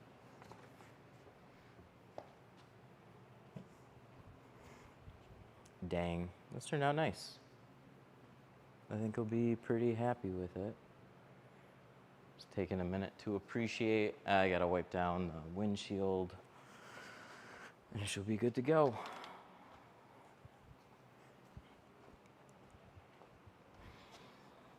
But the problem with me, I live 30 minutes from your shop. I love the quality of your work. Oh, cool. Thank you. Fun algorithm on that one. Do you prefer C2 Ceramic or Pro Nano? I prefer the coloring of C2 Ceramic, which is why we do it now instead of Pro Nano. Oh, that reminds me, I gotta check something. Somebody said the website looks amazing. Thank you. I did it myself with AI. Dude, it's, oh my God. I'm so happy with what we can do with the site now. Look at this, look at this, look at this. Let me show you some of the fun things. They become much easier when you have fun building tools. Like this. You see this shit? If you go to the website right now, my stream is there. It's on the website. That's something I couldn't have fucking done before. I didn't have to click any buttons. All I did was go live. Oh, that's so cool. Now what do I do with this? I gotta think of what else we can do with it. But anyways, so you go to like tools, right? And then somebody's got a question about a squeegee blade, right? Like, I don't know, Matt used this one, I think. But look, I've got soft, medium, hard, hardest squeegee blades, little thing that kind of points out what the differences are, what handles that they fit. When you go to look at window film, like Pro Classic, for example, because it's the first one I clicked on, 24, like a 20-inch roll, 20%. This is about what it's going to cost you per door. We put a little like roll calculator in here. So like a 36-inch roll, how many cars can I get out of that? Like little guide for that. Flat glass, I did something similar. I want to do a little bit more with this. But you can figure out the cost of like your square footage per piece and stuff. And look, I even have like a little bit of a day mode. Holy shit. Oh, that's cool that it actually put it on the site. But another thing that we have here is a community page. So this is brand new. Oh, and it puts the stream in the community. That's so smart. So if you have questions, post pictures, situations, I can respond here. So go to the community section if you have like specific questions. We have the Facebook group. We've had the Facebook group for a long time, but I actually built a community into the site. It's just it's so much easier to be able to explain stuff when you can build it faster. I do have my video library here. Class information that's a little bit more broken down, which is really nice. But yeah, if something seems broken, please post it like this. Our best tool recommendations. So like if you like, hey, I want to tint door windows. What tools do I need? Like this is a list of everything that I would use on a door window. These are my preferred tools for a back window. These are preferred for a front windshield, for like film removal, and just kind of like the general steps that you would go through for that. He's watching his stream on the site. So really, really happy with that. It's just really nice to see what we can do with it. Oh. And one other thing. Sorry, got to point this out too. We tried to do this, and it's something that you would think would just be possible to do. Right now, we give away a free shirt if you order over 200 in tools. So I'm going to add that to the cart. I'm going to look at my cart. Oh, I already tried this out. Hang on. Let me remove some stuff. Oh, it even took it out. It's so smart. Okay, so let me add 30. And then you unlocked a free t-shirt. What size do you want? You click the size and then it adds it in your cart. That sounds like something so basic. We spent like over half a day trying to do that with the previous site. And it's our theme. The problem was the size picker. We could add a free gift, but we then had to try and contact you to find the size of the t-shirt that you wanted. So it would have been a complete like theme, custom coded bullshit. So annoying.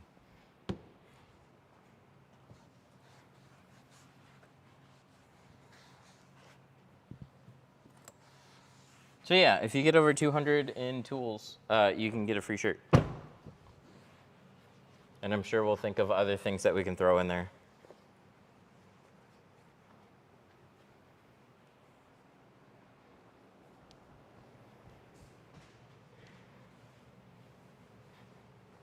We're supposed to have flying cars. Yeah, we're supposed to have flying cars.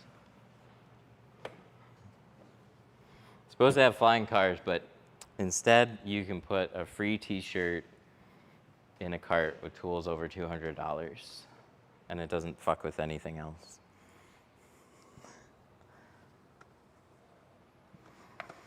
So, community, making things a little bit more easy to understand.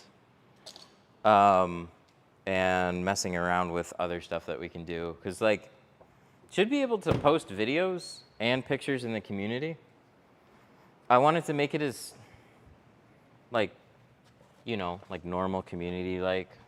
So it's not just like photos only or whatever. So if you have like, I have this particular situation that I'm having problems with, it's really helpful if you take a video.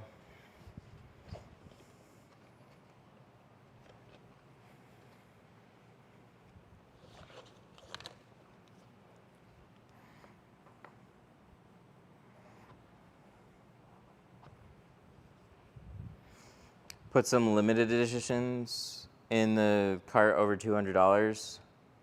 I spent over $200 and all I got with this stupid t-shirt.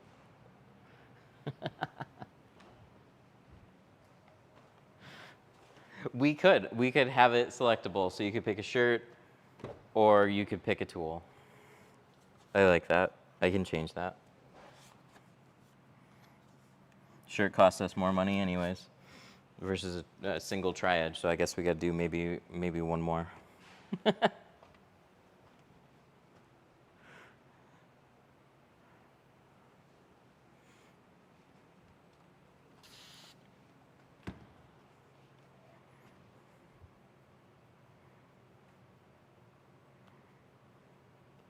What even is that?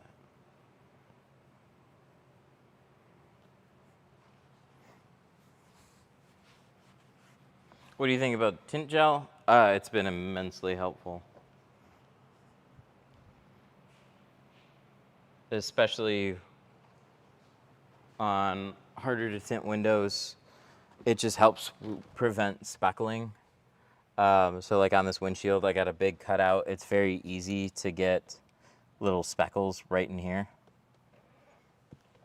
Top corners, that kind of stuff. It's just, my consistency is better. It's not magic, but it helps a lot.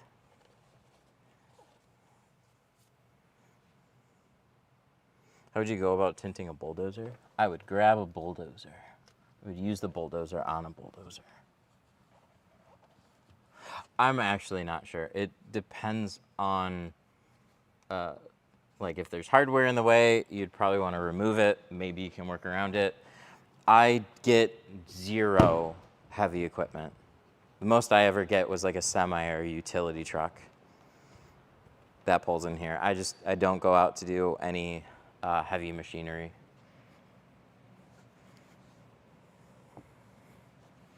But if there's obstacles in the way, like actual hardware on the glass, it's definitely helpful to remove it. All this stuff has got to go back. All right. But yeah, I don't have a lot else I can say on it.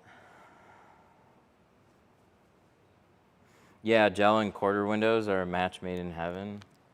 I mean, I sprayed it on every window here. I can get super close.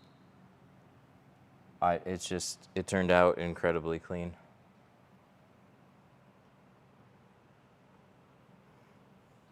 Quarter windows and all.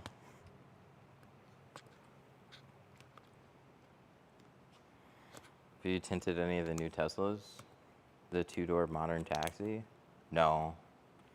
Though the newest Teslas that I tinted, like I think they just announced the Model YL, but I've only tinted Model 3s, Model Ys, and Model S. We're not in a testing area for the taxis. That's not going to come out here anytime soon. Not that I would think. Alrighty, I'm going to sign off here. Thank you guys for hanging out. I appreciate you.